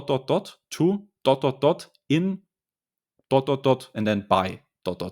How to go from the current situation your target audience is in to the desired situation your target audience wants to be in a time frame by your new mechanism that you're selling. And here are a few real-world examples. This could be a big promise. How to go from an online store that barely breaks even to your own widely profitable e-commerce brand in 90 days by leveraging the secret e-commerce makeover system. So online store that barely breaks even is the situation the audience is in right now. It's a painful situation. The online store barely breaks even. They don't like to be in the situation, so they want to change. Their desired situation is a widely profitable e-commerce brand. The time frame is 90 days, and the new mechanism is the secret e-com makeover system. Or another big promise. How to go from lower back pain ruining your life to feeling 30 years younger in 20 days by performing this weird little exercise I never thought would work. Again, the situation the target audience currently is in is lower back pain ruining their life. That's the situation they are in right now, but they don't want to stay in. The desired situation is feeling 30 years younger. The time frame is 20 days. The time frame of the transformation is 20 days. And the new mechanism is performing this weird little exercise. That's like the new mechanism. And the last example, how to go from barely hitting your numbers to becoming the highest performing salesperson in your company in 30 days by using this proven persuasion framework. So the situation the target audience is in right now is being a salesperson that barely hits his numbers. The desired situation is becoming the highest performing salesperson in the company. The time frame of the transformation is 30 days, and the new mechanism is the persuasion framework. I hope you understand now how a good big promise looks like. This is the formula to a good big promise, and where most people fail. With that framework I just showed you, most people get the big promise right. They at least get the big promise right. That's the big headline that's on every page. That's the slogan. That's the one hitting factor that just pulls them through. But most of the time it goes downhill after that. After the big promise, for most people, the funnel just goes downhill. Because that's the sales message most people use in their funnel. Make more money. That's the big promise. Here's how to do it with SMMA.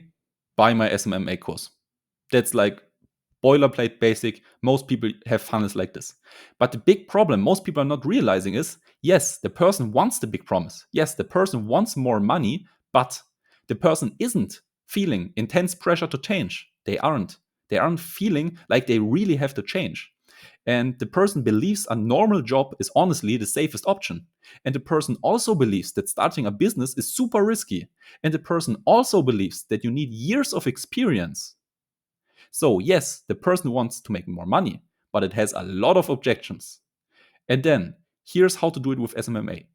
Yes, the person wants a new mechanism to make more money, but the person doesn't even understand what SMMA is. The person doesn't even know if SMMA is honestly the best way. The person doesn't even believe he can do it. And the person thinks all online businesses are scams. And the person thinks it will take years to see results. So yes, the person wants a new mechanism to make money, but it has a lot of objections. And most people completely ignore all these objections. They just think they are not there. And then they're wondering why they're not getting the sales they want. But if a person has all these objections, the person is not capable of buying. And I've told you, the goal of a funnel is getting the person capable to buy and then making this last little step of them actually buying. But with all these objections, most people just leave behind, they just ignore all these objections. The person is definitely not capable to buy. The person is basically being presented a solution they don't understand to a problem that is not even painful to them, so they're not going to buy anything. A solution they don't understand to a problem that's not even painful. Why would the person buy? Obviously, the person won't buy. And that's the case because we didn't convince them well enough. Our convincing was bad. I've told you, the goal of a funnel is convincing a person to buy. And if we're scaling, convincing non-interested people to buy. And the most important steps that most people simply ignore is inducing pain and planting beliefs. Most people don't do it, but it's super important. Pain and beliefs. If we have a small and super interested audience, we can use 3 pain points and 3 new beliefs. Like if our audience is already super experienced and they know a lot of stuff and it's really interested and targeted and heavily invested audience, we only need 3 new beliefs and 3 pain points.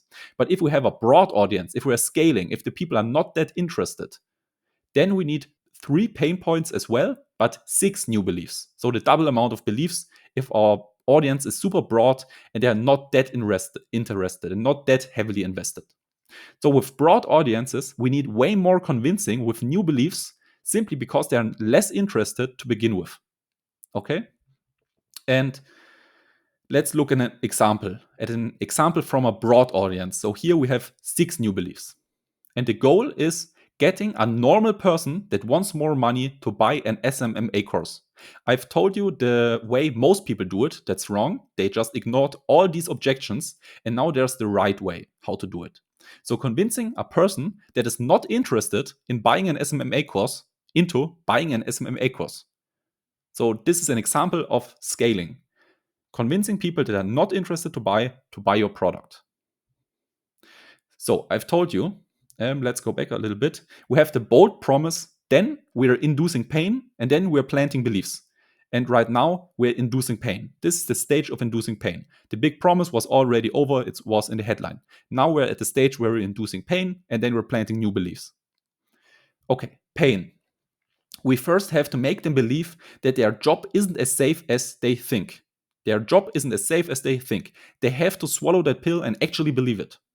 You will never earn enough to achieve your dreams. They have to believe that point as well. And then, of course, these are just examples. You could use different pain points, depending on your niche and audience. Or you're giving up your own life for the dreams of someone else, like their boss. They have to believe 3 really big pain points. Your job isn't safe, you will never earn enough money to achieve your dreams, and you're giving up your own life for the dreams of someone else, like their boss. And now your target audience should be thinking, he's right. Honestly, my current life is kind of depressing and will only get worse if I don't change something. But where should I start? I've told you already, the pain is there to make them motivated and to take action. And this is what they should be thinking. My life will only get worse if I don't change something. So now they want to act. Now they want to take action. And that's super important. And now they are open about a solution to this problem. They have realized themselves, they have admitted to themselves that their life actually, if they are really honest, is kind of depressing and is only getting worse. So now they feel pressure to change, to act now, and now they're open to a solution how to improve their life. The last sentence, but where should I start? They're open about the solution. What is the solution? Where should I start? And now we have the 3 pain points behind us, and now there will come 6 new beliefs, like 3 and 3 again. So the first 3 new beliefs the person has to believe in order to become buyer capable are these. Online businesses are extremely safe. They are easy to start, even with no experience, and I don't need a lot of money to start These are the 3 new beliefs the person should be believing. And as you notice, we're not talking about SMMA right now. We haven't even mentioned SMMA because this would be way too soon. Right now, we have induced pain, and now we have to convince him of even considering an online business. Right now, we're selling the person on an online business, and once the person has acknowledged that online businesses are cool, then we're selling them on an SMMA. But we have to sell them. We can't just skip the middle part and sell them straight an SMMA course if they aren't even convinced that online businesses are cool. So we have to first convince them of online businesses, and then once they are convinced that an online business is cool, then we can sell them an SMMA course. So the person has to believe online businesses are extremely safe. We can start it super easy with no experience. I don't need a lot of money. And now the person should be thinking, damn, he's right. Having your own online business seems way better, and I didn't know it was this easy. But what online business should I start? Which one is the best? So the person has acknowledged that online businesses are cool. They are great. It's a better situation to be in than their depressing life in a 9-to-5 job. And now the person is already convinced that he wants to start an online business. He wants to start an online business. He's now convinced that online businesses are the way to go. And now he's only searching for the new mechanism, like which online business to start. That's the question in their head right now. And then we have the last 3 beliefs to make them buyer capable, because now they are capable of buying an online business training. But we have to make them capable of buying our SSMA online business training. And that's the goal of the last 3 beliefs. So now we have to convince them that SMMA is the easiest online business to start. Then we have to convince them that SMMA doesn't take much time and that SMMA produces results fast and reliable.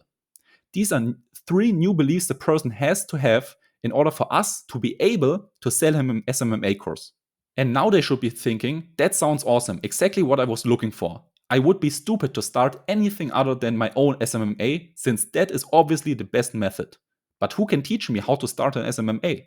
And as you can see here, that's what they have to be thinking, and that's what we want them to be thinking, because the person is saying, that's exactly what I was looking for. And that's exactly what we want them to think, because we catered everything. Our marketing message, our copywriting, everything is catered to their wants and needs.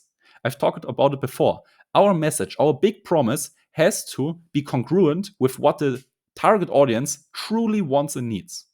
So that's exactly what we want. We want them to be thinking this is the perfect solution for them. And now they are sold that their current life is bad, that an online business is better, and they are even sold that SMMA is the best online business to start.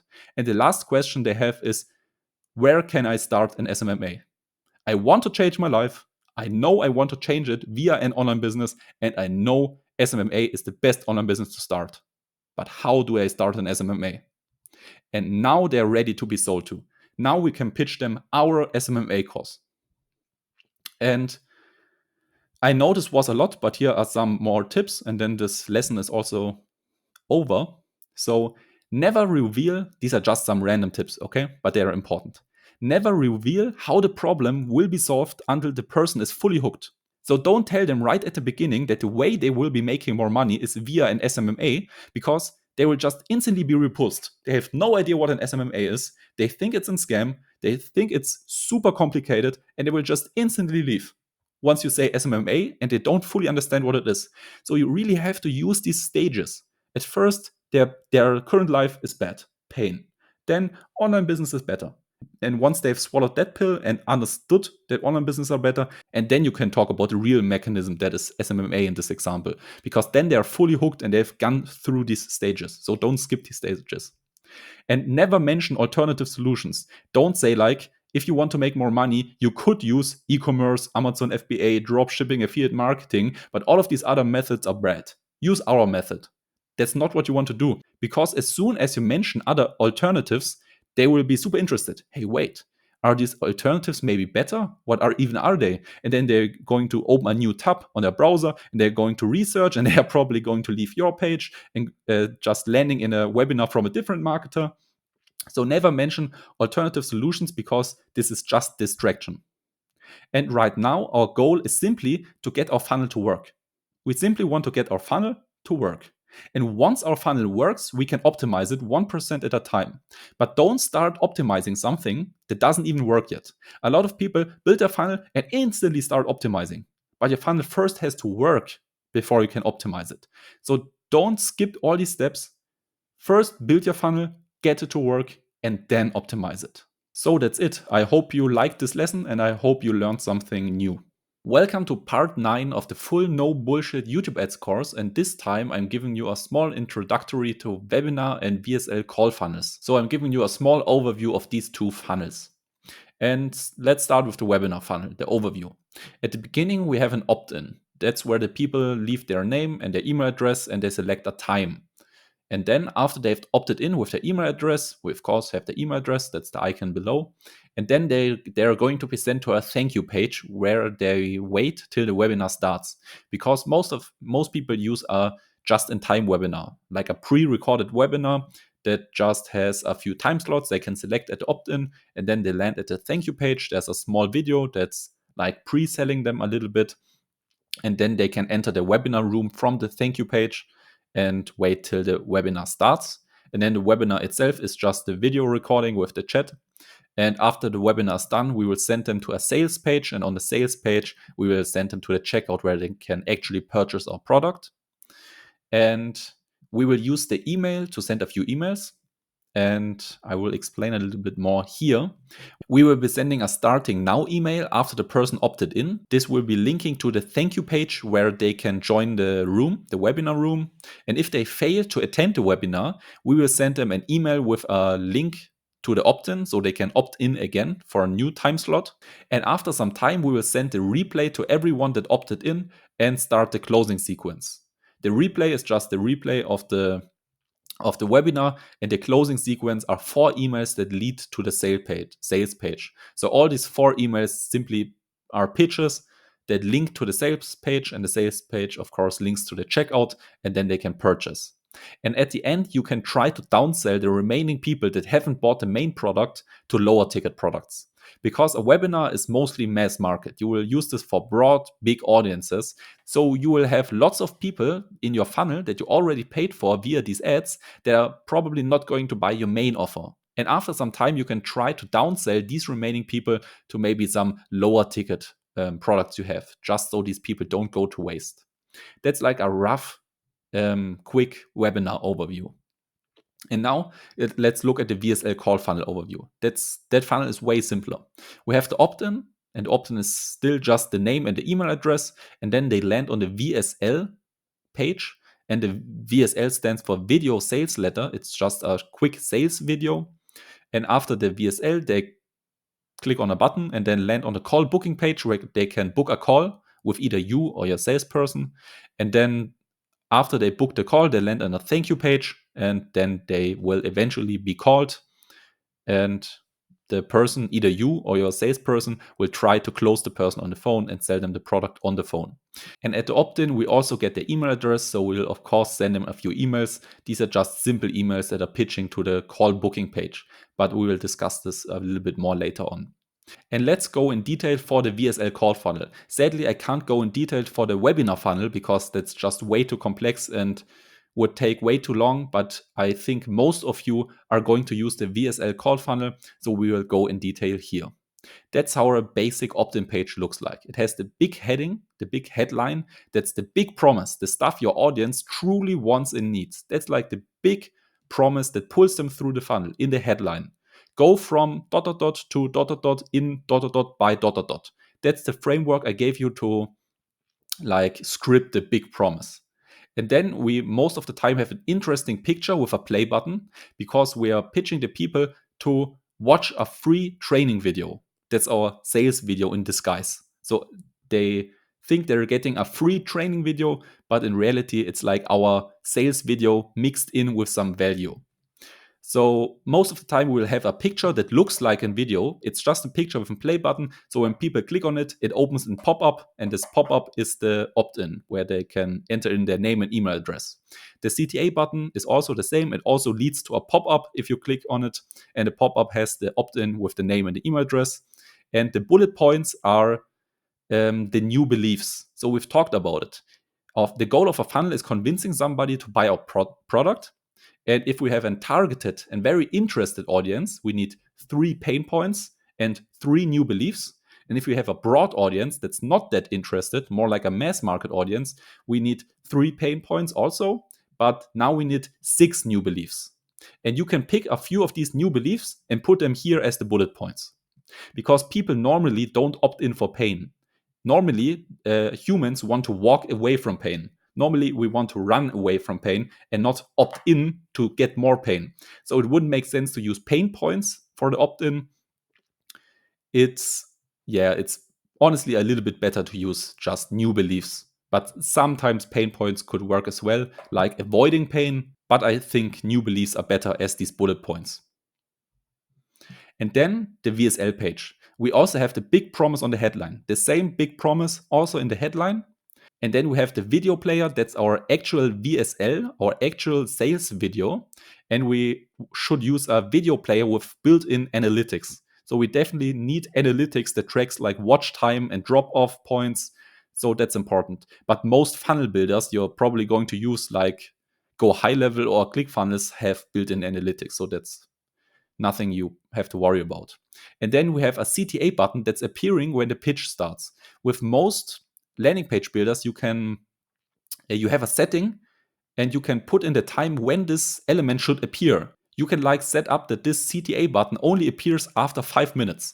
So after the person has been on this page for more than 5 minutes, this button appears.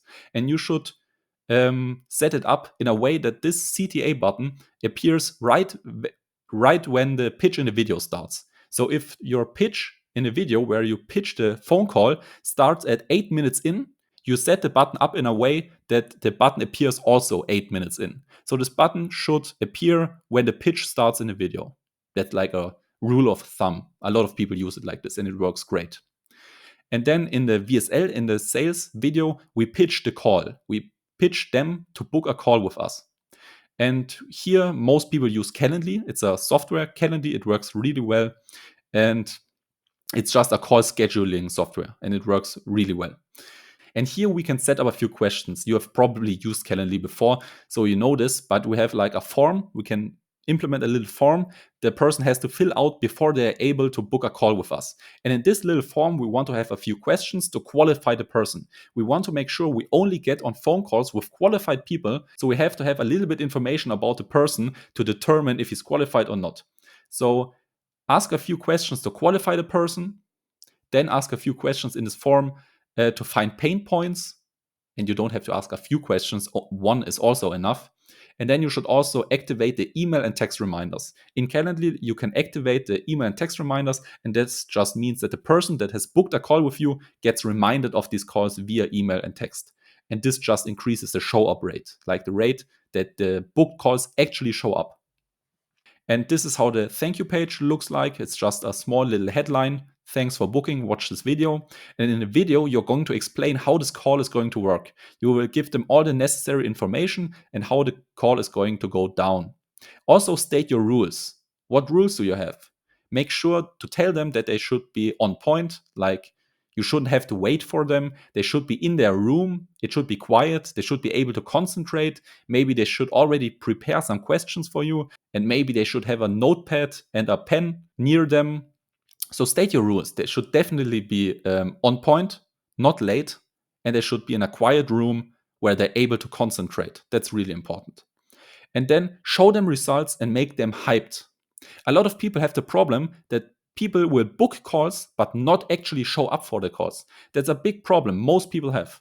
People book calls but not show up.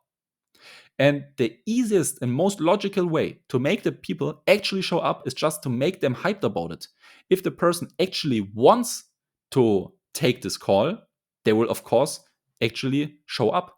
But if the person isn't really interested and just randomly book this call, of course, he's not going to show up.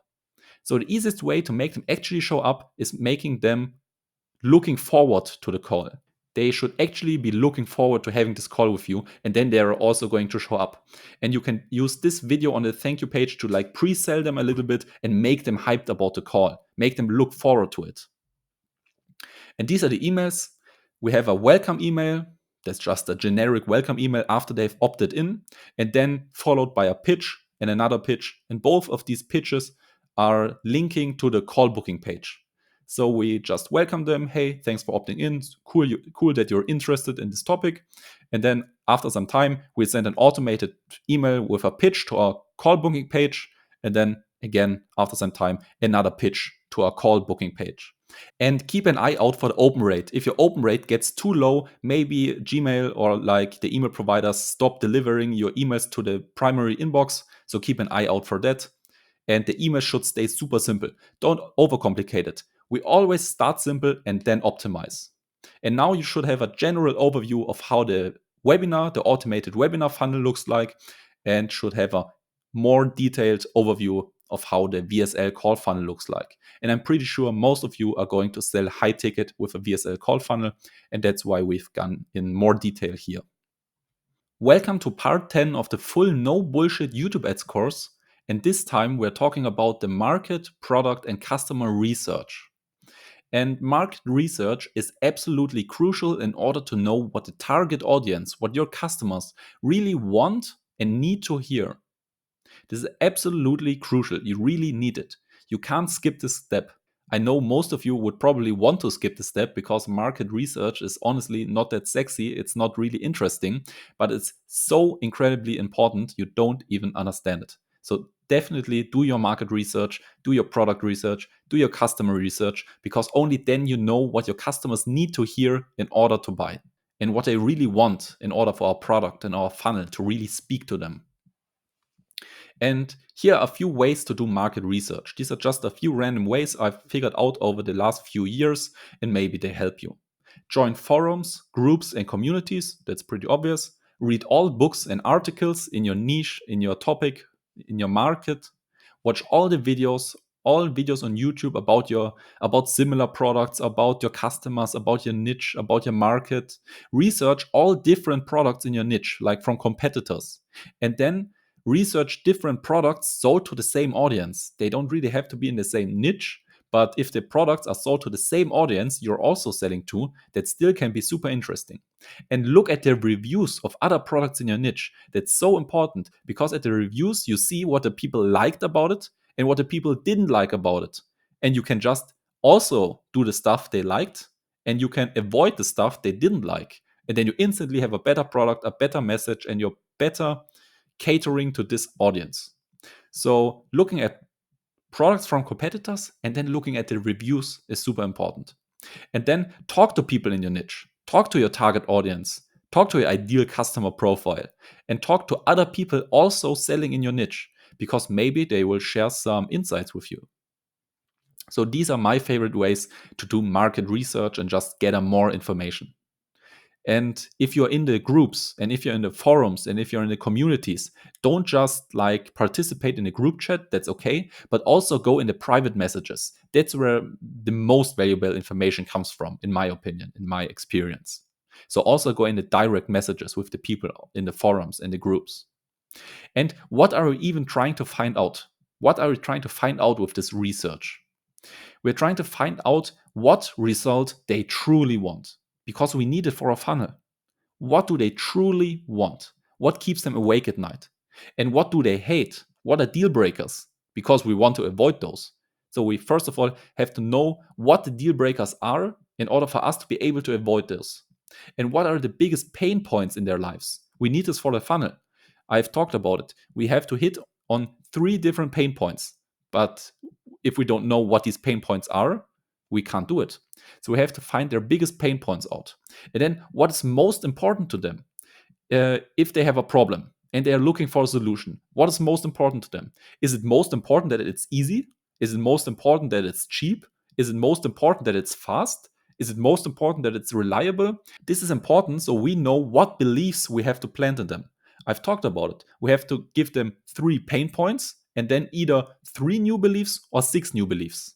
And if we know what's most important for them, we can like use better new beliefs. Like we can cater our new beliefs to the things that are most important to them, and our message will just get better. And so on, like ... We need basically all the information we can get. But the most important stuff is the big promise they truly want, the big result, the big outcome they truly want, and then what they hate, the deal breakers we can avoid, then the biggest pain points that's important for our funnel, and then the stuff that's most important for them. And this we can use for our new beliefs that we are planting in them. And we really want to know as much as possible, because the better you know your target audience, the better you know your ideal customer, the better your message will resonate with them, the better your marketing message will speak to them, and the more effective it will be. So honestly, the more you know about your target audience, the better your marketing and the better your ads and the better your funnel, the better everything else will work. So market research, customer research, product research, however you want to call it, it's super important, and don't skip this step. Welcome to part 11 of the full no bullshit YouTube ads course. And this time we're talking about the VSL call funnel copywriting, like the copywriting techniques for the VSL call funnel. And just a quick recap, the VSL call funnel consists out of an ad that goes to an opt-in page, then to the video sales letter page, like the page where your video sales letter is, and then to a call booking page, and then to a sales call. And now I'm going to teach you the structure of the video sales letter, like how to script your video sales letter. And first of all, we're going to talk about packaging the product. It's super important that you sell them what they want and give them what they need. These two things are most of the time a little bit different. What people truly want is oftentimes a little bit different than the true solution they truly need. And people always want the easiest, most low effort plug and play solution. They basically don't want to do anything and instantly get their problem fixed. And that's what they want. That's what they will buy, and that's what they respond to. If you have a product that sounds like a lot of effort and that sounds like super exhausting to use your product, they're not going to respond to it. They're not going to buy it. They want the easy, low effort, plug and play, instant gain solutions. But most of the time, these easy plug and play solutions don't actually exist. The real solution is often a bit different. And let's look at an example. Here's a dog, and this dog is ill. It's sick. The dog is sick, and the dog has to take his medicine. We know that we can help the dog by giving the dog the medicine, because the medicine will cure the illness of the dog, and the dog will be extremely healthy again. But the dog doesn't want to eat the medicine. The dog doesn't want to take this painful solution because the medicine doesn't taste great. So, in the best interest of the dog, we trick the dog a little bit. It's in the best interest of the dog. We want to help the dog. We want to get the dog back to healthy, but the dog doesn't accept the painful solution. So we wrap the painful solution in a nice solution. We wrap the medicine in ham, and of course, the dog obviously wants ham. So the dog is going to eat the ham and therefore also eat the medicine. So we trick the dog into fixing his problem. He's now healthy again, and only by wrapping the not so sexy solution in an sexy solution. So we're basically dressing our solution up to look way nicer. And the same applies to humans. Like we have an entrepreneur here, and this entrepreneur wants to scale his business. He wants to increase his revenue with YouTube ads. And the stuff this entrepreneur would really need would be improving the product, improving the funnel, and improving the copy. So he would need the fundamentals.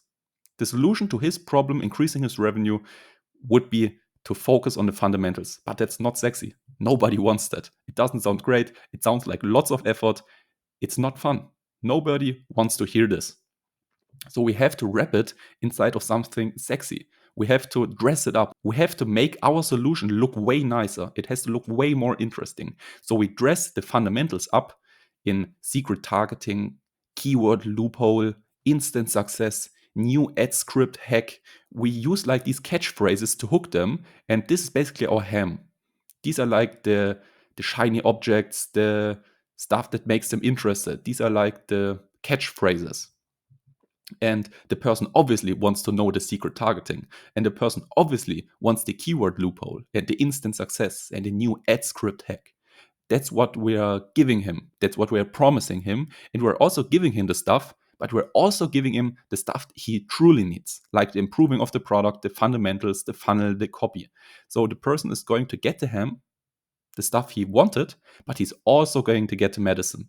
So he's going to get the secret targeting hacks and the keyword loophole and these shiny objects, but he's also going to get the stuff that truly will get him the results, like focusing on the basics. And now let's look at how a VSL works. The entire point is to get the person on the phone where the selling happens. We don't sell our product in a VSL, and that's a big problem a lot of people are doing. They are trying to sell their product in the VSL and then try to sell the product again on the call. But that's not how it works.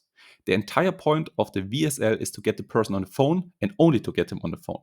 And then on the phone, we can close them on our product. And a webinar has to speak to thousands at once. That's super hard. Like crafting a message that speaks to 1,000 different people at once is super hard. But on a phone call, you can sell every person individually. That's way easier. We can go into the individual pain points of this specific person. We can get in the individual beliefs of this specific person. We can cater our message specifically to this one single person. That's way easier than crafting a message for thousands at once. So we really want to use this advantage and sell them on the phone. Don't sell them in a pre-recorded video because that's hard. We want to take this advantage of being able to sell them on the phone and get as many people as possible on the phone. And we don't sell anything in the VSL. We're just trying to get them on the phone. And that's why the VSL doesn't have to be long. It doesn't have to be long because we don't have to convince him that much. Inside of a webinar, we have to convince the person to buy the product. That's extremely hard. We need lots of convincing with a pre-recorded video to get thousands at once to buy this product. But inside of VSL, we only have to convince him to book a phone call. And it's not really hard to book a phone call. Booking a phone call is like pure gain for him. He doesn't have to give anything up. It doesn't cost him anything except maybe a little bit of his time. So we don't have to convince him that much because booking a phone call is just so simple and easy. And the goal of the VSL is to show them that they have pain. We talked about it. This gets them to be open about the solution, and this gets them to take action now. And then we show them that this pain can be solved. We have the solution to their pain. And then we show them that the way the pain will be solved is by booking a call with you. So we show them they have pain. We show them the pain can be solved. That's their goal. Current situation, they have pain. Desired situation, pain is solved. And then you show them, hey, it's super easy to solve this pain, but the way we will do it is by booking a phone call, and then I'll explain everything else. So you position yourself in between their current situation and the desired situation. You have to be the bridge in between, but I'll get on this later on a little bit more. So the phone call in this case is positioned as instant pain relief. Let's look at it again. Show them that they have pain, show them that the pain can be solved, and then show them that the way the pain will be solved is by booking a phone call. By booking a phone call, the pain will be solved. The phone call is instant pain relief, and that's why they want to book the call. It's like not an obligation. It's not like, oh, I have to book this phone call. They want to book it because it's pain relief for them. And we can also do it the other way around, not with pain, but with gain. So show them they have untapped potential of instant gain, like press a button, gain, super easy. They want these simple solutions. And then show them that the instant gain can easily be unlocked. They don't have to do a lot, but what they have to do is book a phone call with you. Because we show them that the way they will unlock the gain is by booking a phone call with you. It's basically the same as with the pain. They have a desired situation, it's just normal. And then they have the goal, like the gain. Like, for example, 50% revenue increase. That's their goal. We promise them. And that's the current situation. And they want to go from the current situation to their goal. But the way they will get there is by the secret information we're giving them inside the phone call. And that's, again, the huge gap. And we positioned us right between them and the goal. So in this case, the phone call would be instant gain. Not instant pain relief, but instant gain. And that's also a big reason why they will want to get on the phone with you. And this is the VSL structure. Let's look at it from a timeline perspective. At the beginning, we, of course, as most of the time, have the bold promise. That's the big promise, the thing they truly want that hooks them through the entire funnel. And in this case, hooks them also through the entire video. We want them to watch the entire video, so we have to hook them at the beginning with the big promise they really want. We're going to lure them in with the big promise / the big result they want and back it off by showing lots of testimonials and results. That's just creating proof that this promise can really be achieved. We're just making it real for them in their mind that this can actually be achieved. This isn't a big promise we grabbed out of thin air. This can actually be achieved, and we help people actually achieve it in the past. So show results backing off your big promise. If you're talking about, hey, I can increase your revenue by 50%, show a lot of proof that you've actually helped people in the past increasing their revenue by 50%. And then after you've hooked them with the bold promise, you want to give them 3 keys. So show them 3 keys that are key to achieving the promise, but don't reveal them completely. You're just teasering them. So you're naming the key, then you're teasering it, and then you're just skipping to the next key. You're not revealing it completely. And then you show results. So you show the key, you teaser it, you name it, talk a little bit about it, but don't reveal it completely. And then you show the results, or show proof that these keys actually work, and then go to the next one. You teaser it, talk a little bit about it, how great it is. You show results that this key is actually the key. You're not talking bullshit. This is actually the key. This actually gets results. And then you get to the next one. And the keys are the secret sauce. That's the stuff only you have access to. These are the keys to achieving the bold promise, and you're teasering them, but don't giving them away. And then at the end, the recap. We recap the promise and then show them how easy achieving this promise would be with the 3 keys we teased earlier. But because this is a short pre-recorded video and they are unique, like the viewers of this video are all unique, you can't show them the keys here. And that's when you pitch the call. So you basically say, hey, we've talked about how easy increasing the revenue of your business in the next 30 days by 50% is if you have this that got them these results. And if you have these that got them these results. And if you have the system that does this and this and this and got Juliet and Mike here, these awesome results, it would be so easy. It would be so incredibly easy to increase your revenue by 50%. And since this is a pre-recorded video and these 3 keys have to be tailored to your specific unique business, I can't give them to you in this pre-recorded video. It's just not possible. But what I can offer you is giving you the keys in this free call, and then you just pitch the call. So you're basically saying them, hey, these are the keys. I sadly can't give them to you in this video because this video is pre-recorded and I can't go in detail on your specific case because it's a pre-recorded video. So please book a call and we will discuss everything else in detail, personal, one-on-one in the call. And that's basically the pitch. Then you get them on the call and then you can close them. And this is how it looks visually. We have the person and we induce pain. We induce pain and give them a goal. The pain is on the left, that's the person that's looking sad, and the goal is on the right. And then I've said we have the 3 keys that are key to achieving this goal. And we tease it and we tell them they can only achieve this goal with these 3 keys. It would be so unbelievably easy, but we don't give it to them. This is what creates this huge crater in the middle. This is what creates this huge hole that they can't jump over themselves. So we have positioned us with our 3 keys right inside the middle.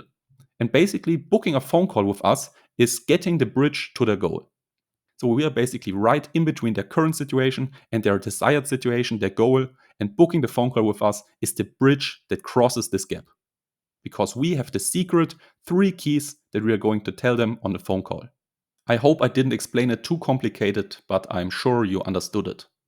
Welcome to part 12 of the full no bullshit YouTube ads course. And this time we're talking about selling your product on the phone call. Because the elements of a VSL call funnel are like the ad, opt-in, video sales letter. We have discussed the video sales letter in the previous video. And then after the video sales letter, there comes the call booking page. And then after call booking page, the thank you page. And then the person gets on the phone call.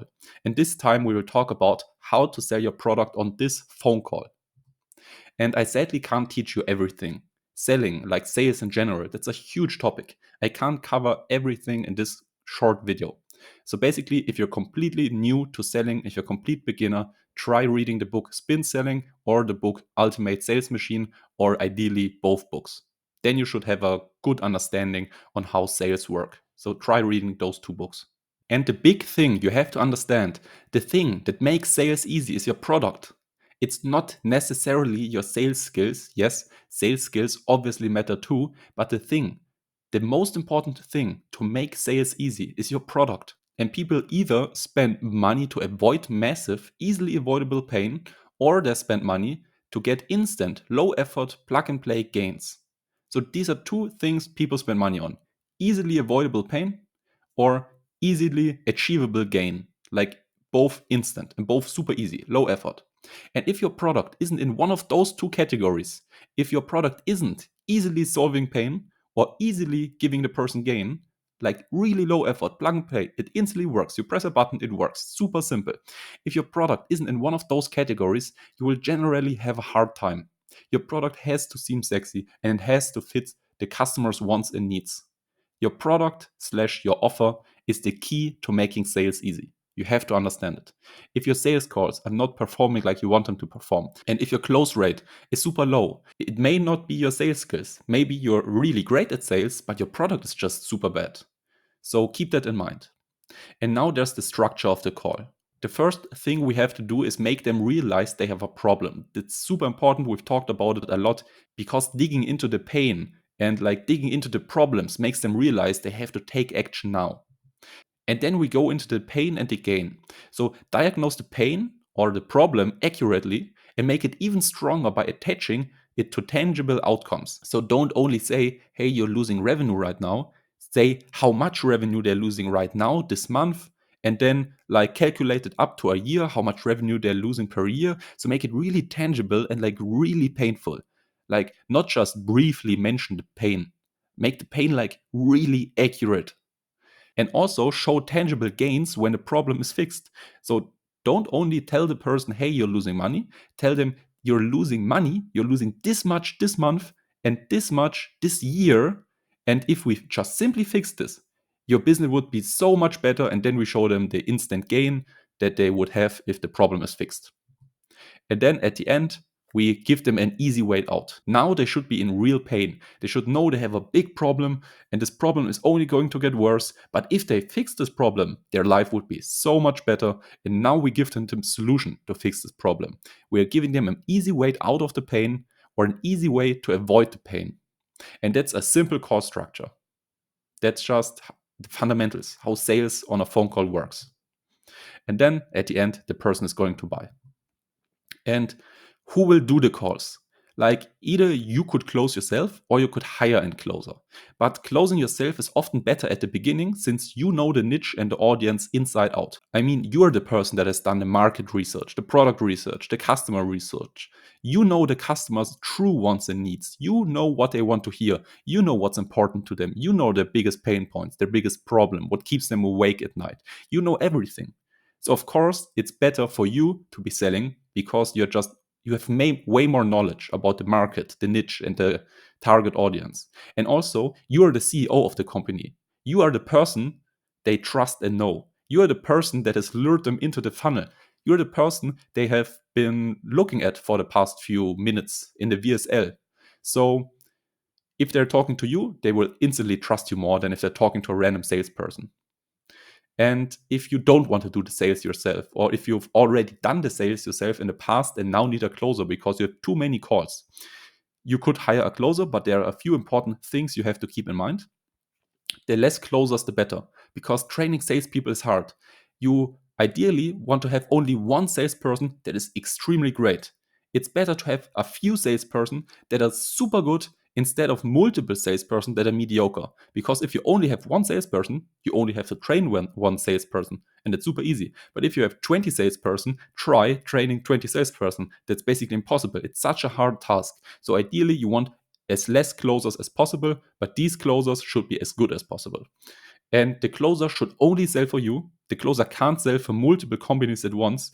At the beginning, when a company doesn't have that many calls, like it oftentimes happens that one closer is closing for multiple companies at once. He gets a few calls from here, a few calls from here, and a few calls from here, and then he's closing at 3 different companies at once. But this is not working. Like they can't focus on each of them. So basically, they're just going to be shit in every one of these 3 companies because they're splitting their focus. So this is not going to work. If you're hiring a closer, he can only close for you. And the closer needs to be an expert in your niche or an expert like in your audience. And you will probably not find such a closer. So you have to train him to become an expert in your niche or an expert about your audience or in your market. So you have to take like a blank closer and then train him to be as knowledgeable as you about your target audience, your ideal customer, their pain points and stuff like that. And also your closer needs to be super proud of selling the product. He can't have any doubts about the product. Because if the closer thinks the product he's selling is shit, he will subconsciously self-sabotage himself to not sell it. Because if he thinks the product is shit, he thinks that if he sells the product to someone, he's doing a bad thing. So he'll subconsciously self-sabotage himself to not sell it. He will just be way worse if he thinks he's selling a shit product. So make him believe, I mean, you have a great product. You've watched all these last episodes. So you basically have a great product that makes people happy, that makes your customers happy, that gets real results. We've talked about it so much. Your product has to be great. So tell your closer that, show him that. Always show your closer results of customers. Always show success stories of customers, how happy the customers are. Show the positive reviews, show the testimonials. Frequently show your closer that your product is great by giving him customer testimonials, customer results, how happy they are, how they're recommending your product to friends and stuff like that. So make him really proud of what he's selling. He has to be confident that that's the best product in this market. He has to feel like selling this product is helping the person he's selling it to. He can't have any doubts. So these are the most important things about selling your product on the phone, and I hope this gave you a great overview. Welcome to part 13 of the full no bullshit YouTube ads course, and this time we're talking about creating and testing the YouTube ads. And now comes the fun part. The hard part is over. The hard part was improving the funnel, improving the product, improving the copywriting, market research, customer research, product research. All of that was the hard part. And almost everyone else skips these hard steps. And for us, creating the ads should now be the easy and fun part, because we have done the fundamentals. We have done the boring work, the hard work. And now we can create the ads, and this should work really well and really smoothly. And the process for creating, managing, and testing the ads goes like this. We create multiple ads, not one ad, not two ads. We create multiple ads. We want to test these. And then we make them active. So we make them run. We actually run these ads we want to test. And then after some time, we will look at the results. Some of these ads will be great. They will have great KPIs, great key performance indicators. They will be profitable ads. And some of the ads will be bad. These are the red ones. The red ones are the ads with bad KPIs, the ads that are not profitable. And then we're simply going to pause the ads that are not profitable. We're going to pause the red ads, and we are going to keep the green ads running. So the green ads, the profitable ads, stay active, and the unprofitable ads get paused. And then we can just ignore the unprofitable ones and just focus on scaling the profitable ones. And scaling simply means increasing the budget over time. And then we basically repeat the process. So now we have 3 winning ads. We have 3, but we basically want more. So we are going to test ads again. We're going to test a few ads, and we're going to make them active so they actually run. Then we are going to look at the results after a few days. A few of them are bad ads, like red ads that are not profitable, and a few of them are green ads that are profitable. And then we're simply going to pause the unprofitable ones and just ignore them. And now instead of 3 winning ads, we now have 6 winning ads that we can scale and over time increase the budget. And we'll just keep repeating this process, because we will, after some time, we will lose some winning ads, because right now we would have 6 winning ads, but maybe in 2 weeks, one of these winning ads will just go away. It just turns unprofitable. And then we need new winning ads. So we always keep testing new ads to get new winners. And the most important step is to test lots of new ads, like really a lot of them. My first success with YouTube ads came when I started to test 10 new ads per week. I didn't find any profitable YouTube ads until I started to test 10. Yes, 10 new ads per week. And I've heard Dean Graziosi, that's the person on the picture in the middle, Dean Graziosi tested 123 new ads, and only 12 of them were winners. So even absolute experts like Dean Graziosi, the dude in the middle in the picture, even extreme experts need to test 123 new ads to find 12 winners. So as you can see, you have to test a lot of new ads, and we have to create lots of ads fast. Like we can't take 3 days to create one ad because then you can't test 10 new ads per week. If you want to test 10 new ads per week, you have to create ads really fast and you have to test these ads fast in order to find out what ads are winning fast. Like we want to find winners fast and then we have to create and test the ads fast. And the easiest way ever to create winning YouTube ads fast is to use whiteads.com. And now I'm going to show you how it works. To get started, simply go to whiteads.com, click on try for free, and then you can sign up for a free trial, no credit card required. It takes literally 10 seconds. And once we're in the dashboard, we can search for a competitor, our niche, or a relevant keyword. In this case, I'm going to search for Alex Becker because he also has a software company. And in this example, I want to generate an ad for my software company as well. Then I'm going to filter for ad spend descending to see his most successful YouTube ad first. That's his highest converting YouTube ad. He has tested this ad with more than $90,000 of ad spend. So this ad is obviously working. If this ad wasn't working, he wouldn't have put so much money behind it. So let's click on it. Now we see all the details. We see his channel, the landing page URL he sent the traffic to, his video, his thumbnail URL. We see a word-for-word transcript. But the most important part is down here, generate own script. We'll click on it, enter our own landing page URL we want to send our traffic to. Then we pick the language English and then generate our own proven YouTube ad script. And it's as easy as that. Now we have our own winning YouTube ad script based on the proven framework from the Alex Becker ad that was tested with more than $90,000 of YouTube ad spend. So we can be pretty sure that our ad is going to work as well because it's based on his proven framework and it's perfectly matching with our landing page's content. And now we can edit it a little bit. Let's say we don't want 20%. Let's put it like 40%. And then we can save it, we can copy it, send it to a promotional team, let somebody record it, and then we can test and run these ads in no time. This took us literally like 30 seconds to 1.5 minutes max. This is the easiest way ever to get highly profitable YouTube ads. And if you're running YouTube ads and haven't tried whiteads.com already, you're honestly missing out. And if you want to try the YT software out yourself, you can simply visit our website, ytads.com, and sign up for the free trial. I'm sure you will love it. And we also created this free swipe file. It's called the 130 best YouTube ads from 35 niches, plus 9 winning offers and 3 winning funnels. And if you want a swipe file to get inspiration for your own ads, because we've talked about it, you have to create lots of new ads to test them to find winners. And maybe you need some inspiration like, how do great ads look like? How do great ads look like in my specific market? Then this swipe file will come in handy. And yeah, as you can see, it's simply what the name tells you. It's the 130 best YouTube ads from 35 niches and then a few bonus winning offers and winning funnels. And if you want this swipe file to look at the different ads from your niche, then you can simply join our free YouTube ads community. It's called whiteads.com. It's on the platform School. And you will find the link in the video description or in the pinned comment, I think. So if you want this free YouTube ad swipe file with the 130 best YouTube ads from 35 niches, join our community. And as you can see, the first post in the community is about the free swipe file and the link that you can click to access the swipe file. And now let's talk about how to film these ads. It's important that we will start with lower quality and faster production style because we want to test these ads as fast as possible. We want to get lots of ads out quickly to test them. And then we can't like film one ad for 2 days. Like they have to be filmed fast. So we start with a lower and fast production style, lower quality and fast. And as soon as we see that an ad is a winner, then we can make a high quality variation of this ad. So if we have an ad and have seen, oh, the low quality version of this ad is a winner, then we can take this message from this low quality ad and film the exact same ad in high quality and see if it performs better. But most of the time, the high quality one actually doesn't really outperform the low quality one. So film these ads really fast.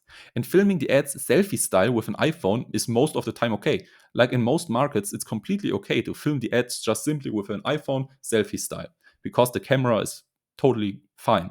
But make sure the lighting and the sound is good. Like make sure they hear you great and like you don't have shadows in your face. And for the sound, oftentimes AirPods work great. If you have AirPods in your ears, the microphone is honestly okay. And just simply make sure the light is okay. So have maybe like a softbox in front of you if your room is dark, or open the window or go outside, and then you should have enough light so that the visuals look okay.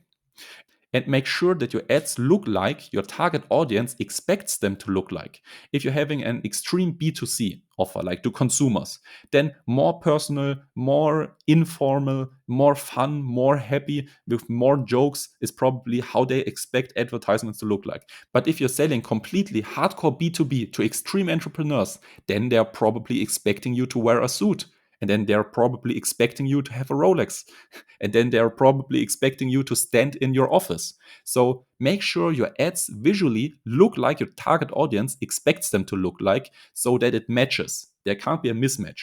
If you sell hardcore B2B to extreme entrepreneurs, you can't be there with flip-flops and a t-shirt, because this would be a mismatch. Like, they don't listen to people in flip-flops and t-shirts, because they are hardcore entrepreneurs that want to listen and learn from other hardcore entrepreneurs, not people that stand there in like flip-flops and Bermuda shorts. So make sure your ads match with the expectation of your target audience. And editing makes the ad more engaging. So nothing is worse than an extremely boring ad. So a bit of editing can spice things up. So captions are great. Sound effects are great. Images are great. Like if you're talking about something, then like showing the complementary image, like what you're talking about on the screen with like a sound effect. So the image comes and makes like a plop. This is just a little bit more engaging. And like maybe insert some B-roll of stuff you're talking about. But you don't have to go overboard with editing. No editing is also fine. So if you don't edit anything at all, that's also fine. But a little bit of editing helps usually. So captions, sound effects, images of what you're talking about in B-roll. And if you can edit yourself, this should be fairly quick. But if not, you can go to fiverr.com and maybe hire some editor for like $10. And then let's talk about your Google Ad account. If you've never run YouTube or Google Ads in general, then you would have to set up this Google Ad account. But if you've run Google or YouTube ads in the past, then you probably already have an Google Ad account. And also set up your tracking correctly. Sadly, I can't explain everything here, otherwise this video would be way too long. But if you Google or if you watch on YouTube a few videos, you will see there are a lot of tutorials that teach you how to set up the Google Ads tracking and how to set up a Google Ad account. So there are plenty of tutorials that teach you how to do it.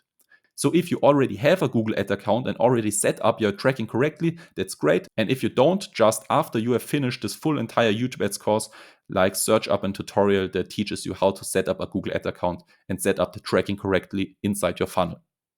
Welcome to part 14 of the full no bullshit YouTube Ads course. And this time we will be talking about starting up the YouTube ads. And first, an explanation of the different terms, like the campaign, the ad set, and the ad. The campaign, that's the shell that houses everything.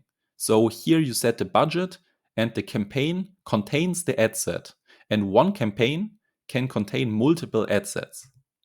And in the ad set, you set the targeting. So the campaign sets the budget, the ad set sets the targeting, and one campaign can have multiple ad sets. I've already told you that. And inside the ad set are the ads. And one ad set can have multiple ads.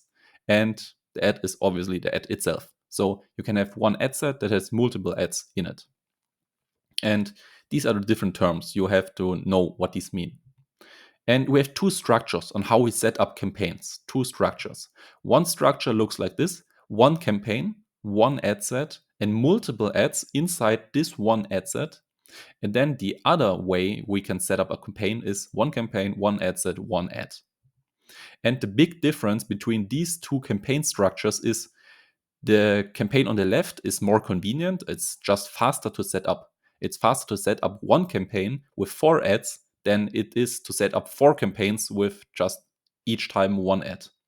So the structure on the left is more convenient, faster to set up. And we use the structure on the left to test campaigns most of the time. But the big problem is often the ads steal budget from each other. I've told you before that we set the budget at the campaign level.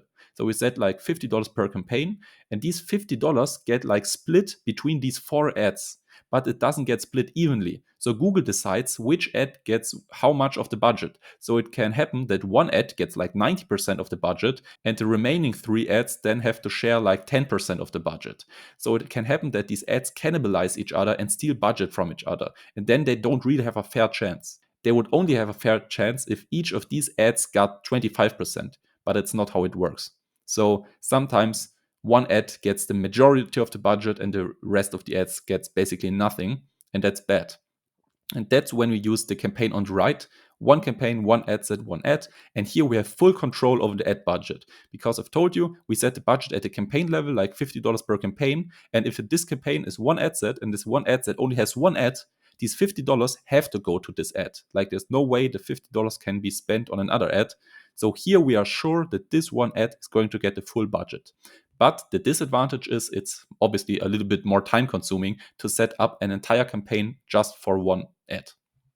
And this is the way we most of the time use this. We set up a campaign with one ad set and multiple ads. We want to test these ads, okay? And then we figure out that one of these ads is a winner and the rest of these ads are, yeah, okay, and they haven't really proven themselves that much. But one ad is a winner. And we don't want the other ads to steal the budget from this winner, because it could happen that Google decides to split the budget really weirdly, that our winner ad gets like not enough budget. So then we want to take this winner ad and just isolate it in its own campaign. We can still leave it in there, but also set up an isolated campaign where only the winning ad is inside the ad set, because then we have full control over the budget and make sure to really push this winning ad with enough budget. So again, a little recap. We set up a campaign with multiple ads because it's way faster to test these ads. Once we see a winner, we can isolate it into its own campaign. And now let's have a look at the different targetings. We have the low scale targetings. These are like super targeted. These are the low hanging fruits. We want to start here. And these targetings are like, okay, for $0 in ad spend till $1,000 ad spend a day. And here the targetings are like retargeting. You're retargeting visitors of your funnel. Or if you have a YouTube channel with a few subscribers and a few views, you can also retarget visitors or like viewers or like subscribers of your YouTube channel. That's really awesome. That's like printing money. If you have a YouTube channel with a few subscribers that is about the same topic your products are about, simply target your subscribers, target your likes, target your video views. And you can also retarget your website visitors or like upload an email list, like your customer list or opt-in list or stuff like that. And these are like the low scale targetings. And then we go into the medium scale targetings. These are more broad and these are like good from between 1K to 5K a day. And here we have custom segment search and we have custom affinity URL and we have the in-market audiences. And I will try to link you some resources where you can learn a little bit more about these targetings in detail, because I can't go in detail in this video right here. But yeah, just look in the video description. Maybe I found some good article that I could link. And then again, here, custom segment search, custom affinity URL, and in-market audiences are medium scale. And then we go to the scale. These are the really broad audiences. And these are good from like 5K a day in ad spend to like 10K a day in ad spend. And these are like the affinity segments interests. And these are affinity audiences, and these are optimized targeting. And optimized targeting isn't really a targeting itself. It's more like targeting expansion. If you have a targeting, you can like strap optimized targeting to the targeting, so Google expands it. It like puts even more people in that core targeting you set up. So it's not a targeting itself. And here you want to start with the targetings in the middle. These are the lowest hanging fruits. Here we will get results the fastest and then branch out into the more broad audiences. So we start in the red circle, we start in the middle, then we go into the yellow circle, and then at the end, if we have to, we go into the green circle, the really broad audiences. And now let's talk about demographics. And the demographics are like a few general targeting settings. And I usually don't play around with the demographics because Google will optimize the demographics for us. And I would only use demographics if you are 100% certain. Like, for example, if you're selling a woman weight loss offer, a weight loss offer specifically for women, then of course you can exclude the man. But in most cases, I wouldn't play around with the demographics too much. And with a high ticket call funnel with like a really expensive product, you can try to exclude a lower 50% of income. Sometimes it works, sometimes it doesn't. So you can try it out. You can maybe split test it, set up one campaign with the lower 50% of income active and one campaign with the lower 50% of income inactive, and then see which one performs better. That's just one thing that you can try. But I would leave the rest completely open and give Google some freedom, because the more freedom Google has, the better it can basically optimize the stuff for you. And Google is really good at optimizing the stuff for you. So, setting up the campaigns. Here are a few tips I will go through before we do the live walkthrough. So after this, I will show you live how we set up the campaigns, but first let's look at these bullet points. We want to start with at least $20 a day per campaign, at least. You will want daily conversions. So if you're in a really hard and expensive market with few people, you will probably pay a lot per person. As to get one person in a funnel, you will probably pay a lot. And you will want daily conversions. So if we have a VSL call funnel, we want daily opt-ins. If one opt-in is costing you $30, $20 per campaign wouldn't be enough because we want daily conversions. If we spend $20 a day, but it costs us $30 to get one person to opt into our funnel, we wouldn't have daily conversions. So if one opt-in costs you, let's say $20 or $30, let's say $30, if one opt-in costs you $30, you would want to spend at least like $60 because then you could get two conversions, two opt-ins per day. Or if, like, let's say your opt-in costs $10, if your opt-in costs $10, you could easily start with $20 a day per campaign because you would get daily conversions, you would get daily opt-ins, like two. So think about it. If your conversions are super expensive because you're in a hard market or in an expensive market, then you would start with more budget because you would want daily conversions. And always start the campaign with maximized conversions. Later, you can try target CPA too, but always start with maximized conversions. And if the campaign works well with maximized conversions, we can try to set up an identical campaign with target CPA and see if it outperforms the maximized conversions one. And set up automated rules so that the campaigns go live at midnight. We don't want to start a campaign in the middle of the day because then the campaign only has like half of the day left to spend the entire budget. But we want the entire budget to be like spent evenly throughout the day. But it's not possible to spend it evenly throughout the day if half of the day is already gone. So then Google most of the time just quickly spends all the money and it doesn't get really good results. So always try to make the campaigns go live at the beginning of the day, like at midnight, because then the campaign has the full day to spend the budget and Google doesn't panic. And let the ads run for at least 3 days before evaluating the performance. So if you start the ads, don't go in the ad manager 2 hours later and already pause the campaigns that don't look that good. Give them some time to prove themselves. Like after 3 days, you can go in there and then look at the results and pause the ones that aren't good. But leave them 3 days without touching anything.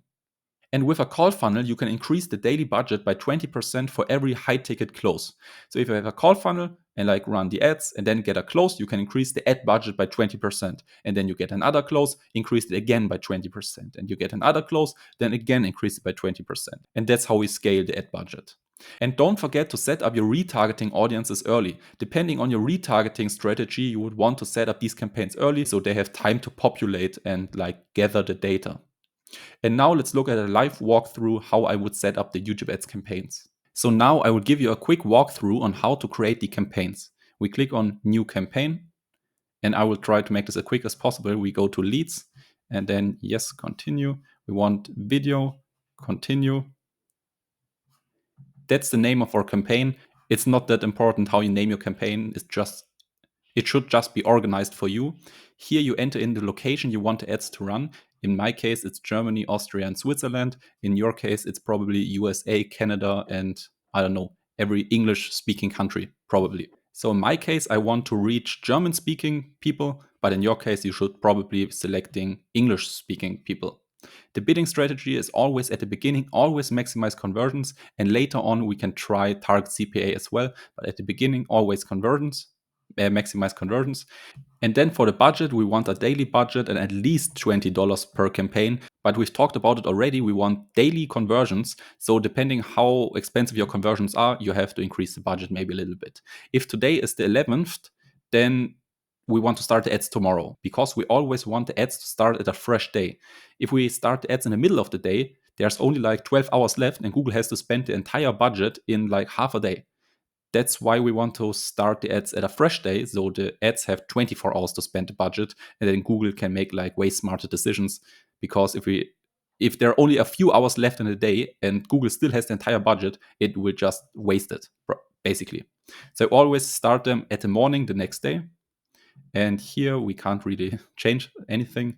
I don't really use the site link stuff too much. Additional settings, I always disable the TV screens and tablets because in my opinion, they don't really convert it well, like in my experience.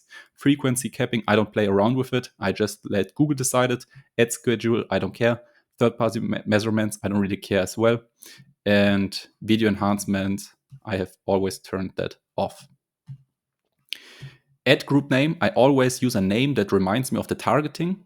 So I always have like a few clues about the targeting in here, but you can name it as you want. It's the only important thing is that it's convenient for you. You should be able to work with your naming scheme. And here we can add an audience. We can create a new audience. And here obviously enter the audience name, custom segment. That's like your custom audiences you have created, your data. That's like your retargeting data.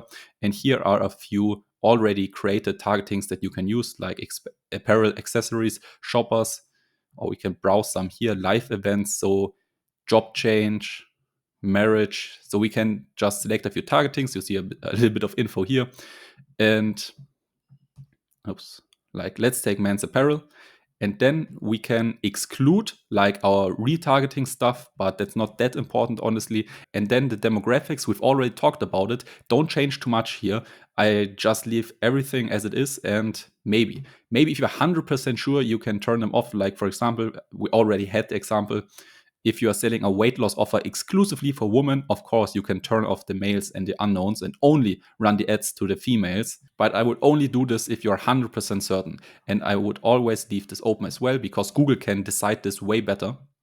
I always leave this open as well. And normally I always leave this here completely open as well, but you can try excluding the lower 50% if you have a high ticket VSL call funnel. You can split test it. You can have one campaign with the lower 50% activated and one with the lower 50% of income deactivated, and then see which one performs better. Then you can save it. Oops. Let's give it a name. And now we've saved our targeting. And at the beginning, if you're not scaling, I would always turn this optimized targeting off, because we've talked about it already in the targeting section of this training. There were the circles, and the circles were getting bigger, and the bigger the circles were getting, the broader the audience got.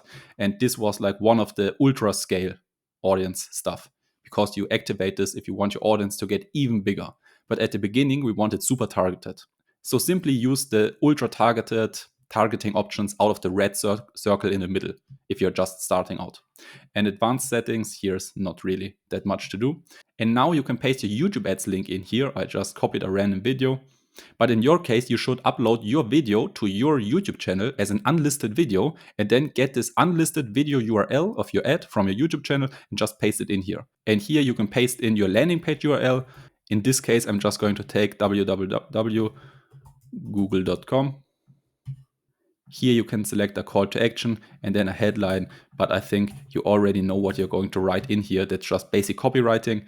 And then you can do like some advanced tracking stuff, but I don't think that's suitable for beginners. And then you can also upload an image like a banner. It's going to show on a desktop version right here. You can upload a small little picture, or you can simply use the banner of your YouTube channel and then give the ad a name. Like, let's say that's the test ad 1. And then we can continue creating ads, because we've already talked about it. We have two types of campaign structures. Sometimes we use campaigns with one ad set and multiple ads, and sometimes we use campaigns with one ad set and one ad. And if you want to create multiple ads inside one ad set, this here is the campaign. This here is the ad set. That's the ad set. And in this ad set, we can now create multiple ads if you go down here and create on plus, and then you can create a new video ad. And then google.com. Then you can create a new ad. Test. The advanced stuff. Here, test ad 2. And now down here, you can see we have two ads, test ad 1 and test ad 2. And now we can create this campaign. We have to approve it. We can double check everything, continue to campaign. And now we have one campaign with one ad set and multiple ads inside of it. It's honestly super easy. I've shown you all the settings, and for the targeting, simply use these targetings I've shown you in the diagram. There was the diagram with the different targetings for the different types of scale. And at the beginning, if you're just starting out, use the targetings from the red circle. These are the lowest hanging fruits. Use these targetings. And if you're scaling a little bit, use them from the second circle, and so on. And the rest of the settings were super easy. It was just like naming the campaign, naming the ad set. That's super self-explanatory. And then like putting in the budget, how much do you want to spend per day on these ads? And also the rest, like the location and the languages. Most of that is really self-explanatory. And simply use these settings I've shown you. You don't have to overcomplicate it. There aren't really any secret strategies you can use. It's pretty simple and it's just about the basics. So use these settings I've just shown you and your ads will probably work if you have a great product, a great funnel, and a great script. And you can get great scripts from our software, whiteads.com. Now let's look at the different stages of running ads. And this is an example of the high ticket VSL call funnel. At the beginning, our goal is to get a steady lead flow. At the beginning, our main focus is getting to a steady lead flow with a nice cost per lead. So at the beginning, we want lots of leads and we want a continuous flow of leads that's predictable with a nice cost per lead. And then we want a steady call flow. After the steady lead flow is achieved, our focus then switches to converting those leads to calls at a nice cost per call. So at the beginning, we're focusing on getting steady flow of leads. And once that is achieved, we switch our focus to converting this steady lead flow into a steady call flow with a nice cost per call. And then our focus is monetizing the call. After also the steady call flow is achieved. So after we have a steady lead flow and then also a steady call flow, then we want to switch our focus to squeezing as much money out of these calls as possible. So we want to monetize these calls as much as possible. So we want a low CPA, a low cost per acquisition, and high prices. We want to pay the least amount of possible on ad spend to get a customer, and we want the customer to be worth the maximum amount. So we want to lower the cost per acquisition and increase the price the customers are paying us. So we want to squeeze as much money out of the calls as possible. And you work on these stages until you are only breaking even on the front end. So you would want to work on the lead flow, on the call flow, and then on monetizing these calls, and you would make profit on the front end. But as you know, the more you scale, the more your profit margin decreases. So sooner or later, there will be a point where you're only breaking even on the front end. And then what's the point of running the system if we're not making money? So if we are breaking even on the front end, we have to do this. And then once the front end is break even, you monetize by building out the back end upsells as much as possible. So once we achieve the steady lead flow, steady call flow, monetizing the calls, we scaled it up until the front end is only break even, sadly. Then we focus on the back end upsells and upsell our customers as much as possible to make profit again right here. And don't get discouraged. At the beginning, when it's your first time running ads, you will most likely lose some money before you make some. And I know people personally that scale to over $1 million a month in revenue that are now called absolute paid ads masters. But back then, when they started, it even took them 3 to 4 months to get cold traffic ads to work. So sometimes it simply takes patience. Even the now called experts, back then it even was hard for them. So sometimes it just takes patience and you have to push through it and don't give up because it's absolutely worth it. And here you got the exact strategy you need to follow. And this is basically a proven framework. So sooner or later, your ads should definitely start to work. Welcome to part 15 of the full no bullshit YouTube ads course. And this time we're talking about YouTube ads troubleshooting. You may encounter some problems with your YouTube ads campaign. And in this quick video, I'll try to fix those problems as quickly and easily as possible. So my ads always get disapproved. If your ads are always getting disapproved, it's probably because you have too hard claims either in your ad copy or on your landing page. And yes, Google also reads out your landing page. So if your landing page has too hard claims in the ad copy, this may lead to ads getting disapproved. But YouTube in general has been getting way stricter with disapproving ads. So read the Google policies. I will try to link them below in the video description. So read the Google policies and understand them. And the easiest way to always, or basically always, get your ads approved is use already proven YouTube ads from whiteads.com. Because if the ad already got approved for someone else, your new version of this ad will probably also get approved. So try the whiteads.com software out yourself, generate yourself and script, and then run it on YouTube. And if the person you got the script from didn't get disapproved, your ad will probably also not get disapproved. Here's a quick tutorial on how to do it. To get started, simply go to whiteads.com, click on try for free, and then you can sign up for a free trial, no credit card required. It takes literally 10 seconds. And once we're in the dashboard, we can search for a competitor, our niche or a relevant keyword. In this case, I'm going to search for Alex Becker because he also has a software company. And in this example, I want to generate an ad for my software company as well. Then I'm going to filter for ad spend descending to see his most successful YouTube ad first. That's his highest converting YouTube ad. He has tested this ad with more than $90,000 of ad spend. So this ad is obviously working. If this ad wasn't working, he wouldn't have put so much money behind it. So let's click on it. Now we see all the details. We see his channel, the landing page URL he sent the traffic to, his video, his thumbnail URL. We see a word-for-word transcript. But the most important part is down here, generate own script. We'll click on it, enter our own landing page URL we want to send our traffic to. Then we pick the language English and then generate our own proven YouTube ad script. And it's as easy as that. Now we have our own winning YouTube ad script based on the proven framework from the Alex Becker ad that was tested with more than $90,000 of YouTube ad spend. So we can be pretty sure that our ad is going to work as well because it's based on his proven framework and it's perfectly matching with our landing page's content. And now we can edit it a little bit. Let's say we don't want 20%. Let's put it like 40%. And then we can save it, we can copy it, send it to a promotional team, let somebody record it, and then we can test and run these ads in no time.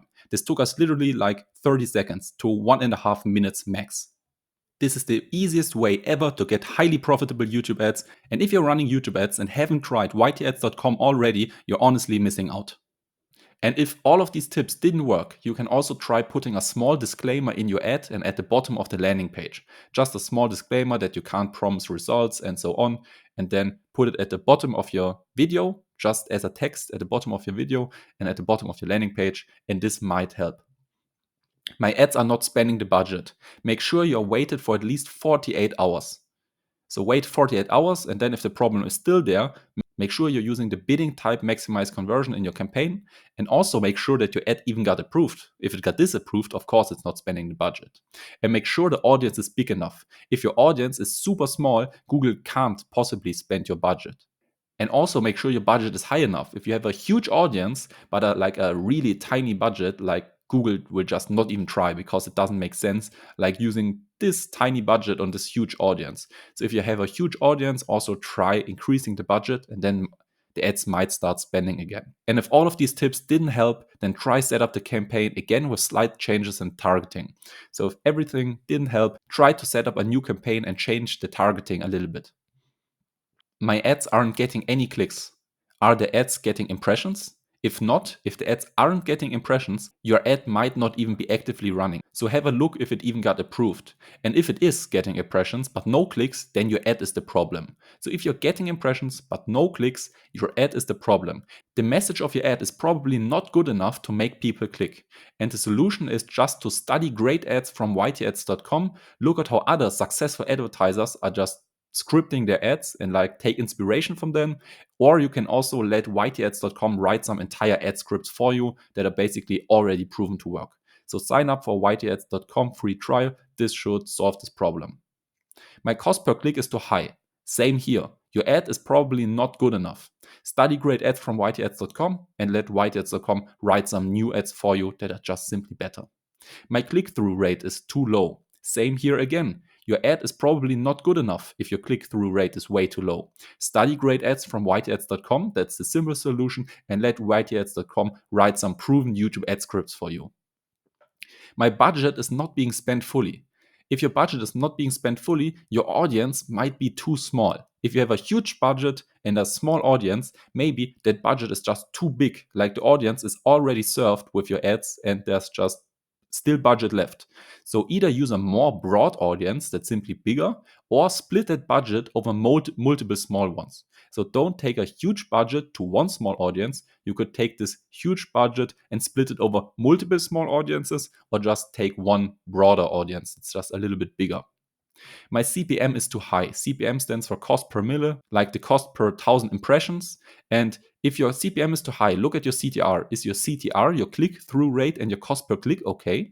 If it is okay, then the high CPM is no problem because the cost per click is more important than the high CPM. So if the cost per click is okay, then we don't even care about the CPM. We only care about the CPM if the cost per click isn't okay. But if both the CTR, the click-through rate, and the cost per click and your CPM is too high, then the ad is basically not relevant enough. Your ad is most likely not speaking to that audience you are targeting. Try new ad audience combinations to find better matches. So simply script new ads and then run these new ads to new audiences and see if there are any matches. And you can also, again, use ytads.com to get proven ad scripts in a few seconds. And my cost per lead is way too high. Then look at your CTR and your cost per click. Is your CTR and your cost per click okay? If yes, then the problem is the opt-in page. They are interested in the ad message, but not in the opt-in message. Make sure you have a straight line in the message all the way through the funnel. Like the message of your ad and the message of your opt-in page have to be congruent. They have to match up. And the promise of your opt-in page has to align with the promise of the ad. But if the CTR, the click-through rate, and the cost per click is bad, the high cost per lead is just a consequence of that. So you will have to test new ads and new ad audience combinations. And again, if you want to test new ads really fast, just use already proven ad scripts from whiteyads.com. My cost per call is way too high. Then let's look at your cost per lead. Is your cost per lead okay? If yes, then the problem is the VSL. Try looking at the watch time for bigger drop-offs. So the problem is your VSL isn't converting good enough to give you a good cost per call. And then let's look at the VSL. Why isn't it converting good enough? Let's look at the watch time analytics and see where most people drop off. Like, what is the minute mark where the people drop off and go away? And then try to identify what of your words could have caused them to leave. Like, you have said something, and a lot of people, a lot of viewers instantly left. Why? Try to identify that. And also make sure your VSL is in a straight line and doesn't go off the main promise. So ensure the straight line goes through the ad, the opt-in, and also through the VSL. Like, you have to keep the same main promise they are interested in. And most time, the problem why people drop off your VSL is because you said too complicated stuff too early. And try, instead of telling them the complicated stuff, only describing it. Let's say you're selling e-commerce coaching. You're selling a coaching program where we want people to get profitable e-commerce stores. And the way we get them customers is by running Instagram ads. Let's say that's the way we get them customers. And we, of course, have to talk in the VSL about how they will be getting customers. But if you would be telling them we will be running Instagram ads, they will instantly be repulsed. They will think Instagram ads, whoa, that's so expensive. I have no idea how this works. This seems super complicated. That's only for the big advertisers. That's only for the big companies. No, I'm not one of them. I don't want to do it. And they will drop off. Because Instagram ads seems way too complicated for them at this moment, at this time. So instead of telling them the complicated stuff, instead of telling them, hey, we will be getting customers for your online shop via Instagram ads, try only describing it. So instead, say we have a secret marketing strategy where you have to push a button and automatically highly targeted and highly interested people land on your online store with the intention to purchase your stuff. So instead of telling them we will be getting customers via Instagram ads, we described Instagram ads. It's a new, or it's like a secret marketing technique. With the push of a button, you start the ads, it automatically gets highly targeted people inside your online store, like the traffic. So instead of telling them the super complicated Instagram ads that would make them scare away, we are only describing it in a very interesting and intriguing way. So we are basically hooking them by only describing it, but not revealing it fully. But if your cost per lead is not okay, then the high cost per call is just a result of that. So if you have a high cost per call and also a high CPL, the high cost per call is just a result of the high CPL. So fix the high cost per lead first. And then the high cost per call will probably also be fixed automatically as well. My ads performance is decreasing. This might be ad fatigue, but it also might not be. And ad fatigue is if your audience or if the people you are targeting have seen your ad way too much and they just ignore it. They just get bored by your ad because they've seen it 1,000 times and they're not going to respond to it anymore. This is called ad fatigue. And it might be ad fatigue, but it also might not. Simply let it run for a few more days and see if it goes back on track. It happens way too often to me.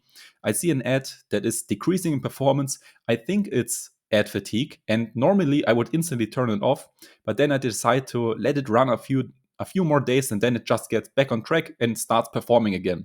So don't act too soon and just don't prematurely turn these off. Give them a chance to stabilize themselves again. And if after a few days the performance still keeps decreasing, then the ad might actually be burned out. Ad fatigue might actually be there. And then you can simply just pause this ad and create new ads. Then test 4 to 5 new ads to see if you find any winners to replace this ad that you just paused. And in general, it's super helpful to always have 4 to 5 new ads pre-produced and ready to go. So to have like a pipeline of 4 to 5 ads that are just ready to go They have been recorded, they have been scripted, they have been edited, and you can instantly publish them and test them if you need new ads. That's super helpful, because imagine all of your best ads just simply stopped performing, and then you would have to test new ads to see if you find any new winners. But if you haven't gotten any ads pre-produced, you would have to take like 1 to 2 days to produce them, and then you have like this down period. So always have ads pre-produced so we can instantly test new ones. And you can use ytads.com to create great ads, to always have some pre-produced ads in the pipeline. Simply sign up for the free trial on ytads.com and then pick a few great ads to get inspiration from, or let our AI write you some entire already proven YouTube ad scripts. I hope these tips helped you with your YouTube ads issues. Welcome to part 16 of the full no bullshit YouTube ads course, and this time we're going to talk about optimizing and scaling your YouTube ads. Now at this point your YouTube ads should already be working and already be running and producing some results, and now we're going to talk about how to optimize them, how to improve them, and how to scale your YouTube ads.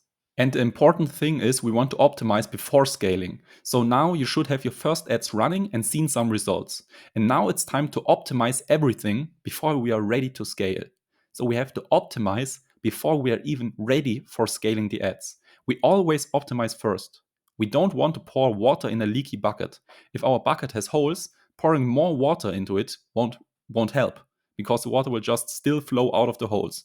So we first have to fix the leaky bucket and optimize it, and then we are ready for scaling and pouring more water on the top. So one thing we definitely need to optimize is the ads.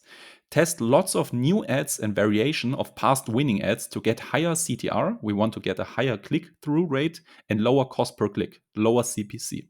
So testing lots of new ads and taking past winners and making new variation of these ads. And the goal is a high CTR, low cost per click. And optimizing the ads. If you run mediocre ads, you're losing money right now. You have to understand this point. If you're running mediocre ads, you're losing money right now, exactly this second we're speaking. Because if your ads were better, without changing anything, you would instantly make more money. Your return would be higher. Only if your ads were a little bit better. So by not creating and testing more ads, you're leaving so much money on the table. It's really incredible, and most people don't even get it. Let's look at a visual example. We have an ad. That's your ad. That's the ad you're probably running right now on YouTube. And let's say that ad is a 5 out of 10. If we put $100 in ad spend into this ad, we will get $400 in revenue out. That's not bad. But by testing more ads, you would eventually get a 10 out of 10 ad. You wouldn't be running a 5 out of 10 ad anymore. You would eventually, sooner or later, if you test enough ads, you would sooner or later get a 10 out of 10 ad, like that one winning ad. And if we had a 10 out of 10 ad, putting $100 of ad spend into it would not mean only $400 in revenue, it would mean $800 in revenue. So are you seeing how you're losing lots of money simply by not having better ads? Not having better ads makes you lose money exactly in this second right now. And if you would be spending $500 of ad spend a day, in this case, not testing new YouTube ads would cost you $60,000 a month in losses. You would be leaving $60,000 a month on the table just by simply not testing more ads. Or in other words, without changing anything in your entire business, nothing changes. You won't have to do anything else. Simply testing more new ads would add $60,000 to your revenue in this example. Pretty cool, right? But the big problem is creating so many new YouTube ads is hard and time consuming, right? Most people get it. Okay, I have to test new YouTube ads, but it's pretty frustrating because they stare at a blank Google Docs document and don't know what script they should be testing. Like they have writer's block. Like they're not creative enough to just write 5 to 10 to 15 new creative ads right on top of the head. So that's the problem. Most people know that they are leaving so much money on the table by not testing new ads, but the problem that's stopping them from creating more new ads to test is not being able to know what ads they should be running and not being able to create ads fast enough and not having enough ideas for new ads. And the big solution is the ytads.com software, because it's the key to better ads, honestly. You can sign up for the YT software on ytads.com. There's a free trial. You can sign up completely for free, no credit card required. And then you can use the search bar to search for a competitor, your niche, or a relevant keyword. And then you can use the filter ad spend descending to see the highest converting ads first. Then you can pick one winner ad, click on generate own script to get your own winning ad script. And this takes maybe a total time of 1.5 minutes per ad. So you can get new ad scripts to test so quickly. And that's the key to beating your competitors. Most of your competitors probably need at least 1 day to create a new YouTube ad. And with ytads.com, you can create proven new YouTube ads in 1.5 minutes per ad. Honestly, that's an unfair advantage if I ever saw one. And the ad scripts YT creates actually work and actually get great ROAS. I mean, look at the review on the left. Made a script for a ClickBank tinnitus offer of a winning ad I found. This is fucking good. Bro, I'm loving this tool. Are you guys planning to do a Black Friday deal? And then the last line, it made a winning ad. So the ads, the ytads.com software creates actually win. These are actually winners. Okay, I'm impressed right off the gate. That funnel cracker and hook analyzer is a very nice feature. Wow, that's awesome. So far, I'm amazed. This is great. That's sick. This is a stellar software. This is something I would use and share with my community of other YouTube ads friends. That's sick. Win. 2x ROAS. I'm loving this tool. One of the scripts produced a 2x ROAS for a ClickBank product out of the gate. I've also used the scripts for lead gen and it's made winning creatives as well. I'm loving this tool. So the ads our YT Ads AI creates actually work and they're actually winners and they take 1.5 minutes per ad. So honestly, just try it out. You can try it out for free on ytads.com. To get started, simply go to ytads.com, click on try for free, and then you can sign up for a free trial, no credit card required. It takes literally 10 seconds. And once we're in the dashboard, we can search for a competitor, our niche or a relevant keyword. In this case, I'm going to search for Alex Becker because he also has a software company. And in this example, I want to generate an ad for my software company as well. Then I'm going to filter for ad spend descending to see his most successful YouTube ad first. That's his highest converting YouTube ad. He has tested this ad with more than $90,000 of ad spend. So this ad is obviously working. If this ad wasn't working, he wouldn't have put so much money behind it. So let's click on it. Now we see all the details. We see his channel, the landing page URL he sent the traffic to, his video, his thumbnail URL. We see a word for word transcript. But the most important part is down here, generate own script. We'll click on it, enter our own landing page URL we want to send our traffic to. Then we pick the language English and then generate our own proven YouTube ad script. And it's as easy as that. Now we have our own winning YouTube ad script based on the proven framework from the Alex Becker ad that was tested with more than $90,000 of YouTube ad spend.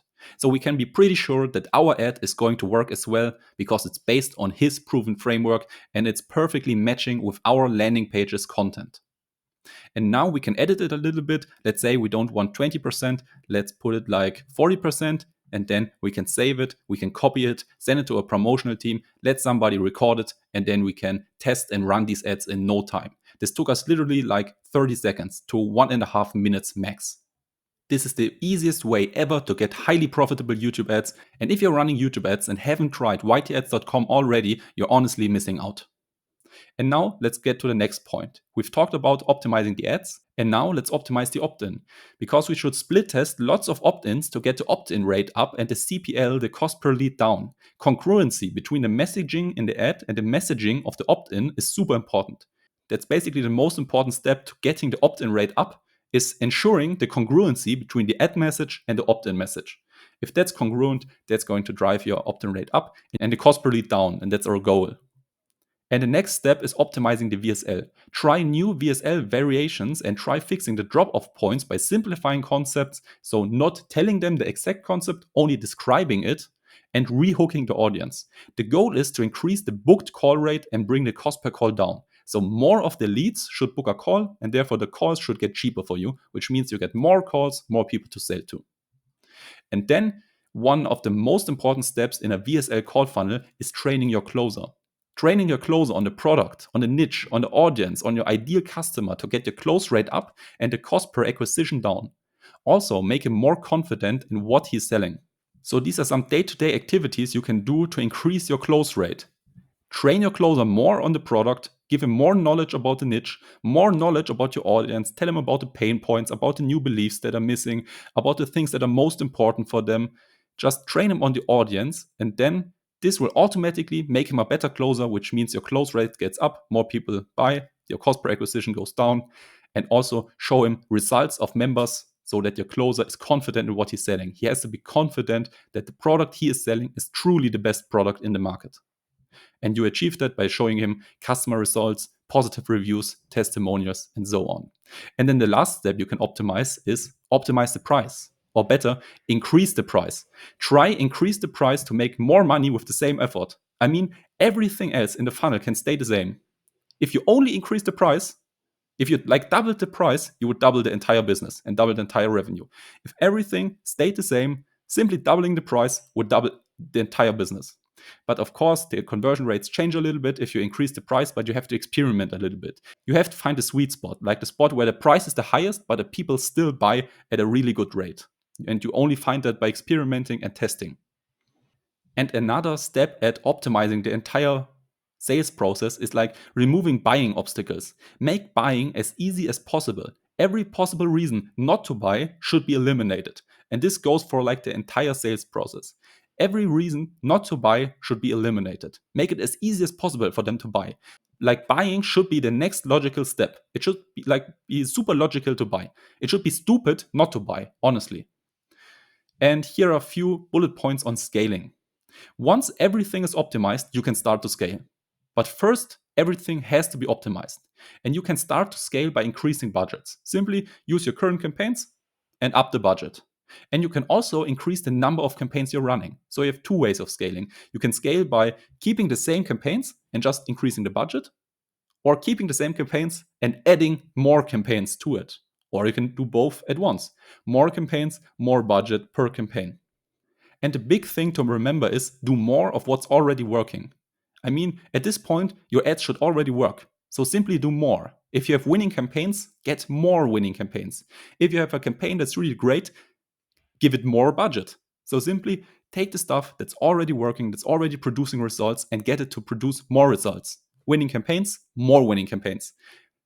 A campaign winning at like a small budget, make it win at a big budget. Okay? And then also at scaling, sooner or later, you will have to broadify everything. So everything has to appeal to a more broad audience because you run out of in-market buyers and have to sell to less interested people. So you have to do more convincing. So your ads, your VSL, and your product have to start speaking to a broader audience. And you have to be able to convince non-interested people into buying your product. That's the key to scaling. And that's what you have to remember. Sooner or later, everything has to step for step get more broad so it appeals to a broader market. Welcome to part 17 of the full no bullshit YouTube ads course, and this time we're talking about maximizing the YouTube ads profits. So this time we will talk about the upsells. And now let's look at it visually. At first we will try to build a steady flow of leads. And once we got a steady flow of leads, we want to build a steady flow of calls. And once we got a steady flow of calls, we want a steady flow of closes, so of customers. And then after some time, we should have gathered a lot of customers. Our front-end product should have a lot of customers. And now it's time to upsell these customers and really maximize our profits. So these customers bought a high-ticket product, a regular high-ticket product, and let's upsell them a even more high-ticket product. And a few people are going to take this deal. And now we have customers again. Now we have customers of our first upsell. And guess what? We can upsell them again, an even more expensive product, an even more high-ticket product. And a few people are going to take this deal too. And this is really the profit zone. This is the profit maximizer. The upsells are the things that really drive our profit through the roof because we already paid for these customers. At the front-end product, we have to pay to get them to buy our front-end product. But then, once they bought our front-end product, we already paid for the customers. So we basically can upsell them for free. We don't need to spend money on ads anymore. So these are free sales and they really drive our profit through the roof. And keep in mind that also the upsells need to be in a straight line. So the promise, like the thing your customers truly want, the promised result from the front-end product should also be the promised result from the upsell one and should also be the promised result from the upsell two. So all these upsells have to make logical sense. And now let's look at an example from Sam Ovens. Most of you should probably know him. His front-end product was Consulting Accelerator, and this product costs roughly $2,000. And the big promise was start making money with consulting. So front-end product, it was a course, it was a training program, $2,000, and the big promise was start making money with consulting. And then he had an upsell that he sold to the customers from Consulting Accelerator.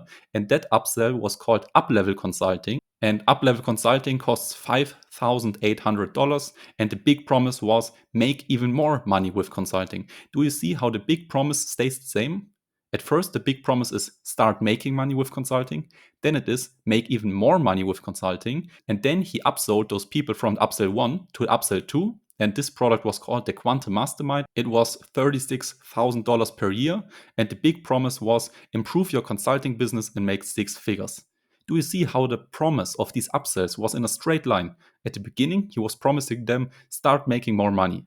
And after they made money with consulting, the next logical step is to make even more money with consulting. So the next logical step was, if they bought a front-end product, to also buy the upsell too. Start making more money, make even more money with consulting. And after they made even more money with consulting, the next logical step is to improve their consulting business even more and make 7 figures. So after they also bought the upsell number 1, the next logical step is to buy the upsell number 2. It's like a staircase, one step after another, and every single step makes sense. And now let's look how we integrate these upsells into our product. First of all, you should ask yourself, what will your upsell be? Like, what are you going to upsell to your customers? Is it another course? Is it a mastermind? What is it going to be? And then you should be thinking about how you will integrate these upsells into your front-end product. Like, how will the front-end customer know about the offer? How will he stumble upon the offer? How are you going to pitch him, and where are you going to pitch him? Where do they find out what information do they get, and how do they buy the upsells? This is the stuff you should be thinking about now. And let's again use Sam Ovens as an example. So he had a webinar and then sold them this course, this training program, Consulting Accelerator. And then you went through the course, and the last module right at the end, the entire module was just a pitch to a phone call, I believe. I'm not entirely sure, but I believe the last module was pitching to a phone call. And then in the phone call, the person got closed to the upsell number 1. That was Up-Level Consulting. And it was the same case at Up-Level Consulting, I believe. So you went through the course, and the entire last module was basically pitching them to a phone call, pitching them the next step. And inside the phone call, the person will get close to the Quantum Mastermind. And in the Quantum Mastermind, it's recurring. So as long as the person stays in there, the person has to pay $36,000 per year. So it's recurring. And having a customer recurring is basically as good as having them buy multiple upsells. So you could either give him one upsell after another, or you can get him into a recurring program because he will also keep giving you money. So Sam Ovens really perfected his upsell process because he has one upsell after another in a straight line. And at the end, he's getting them into a recurring, high-ticket recurring mastermind, which is just simply awesome. Because having a recurring product is as great as simply upselling them every time. And that's it. Now you know how to maximize your YouTube ads profit. You maximize the YouTube ads profit by implementing a really deep backend with lots of backend upsells that are in a straight line, and they just simply make logical sense. They simply make logical sense as the next best step.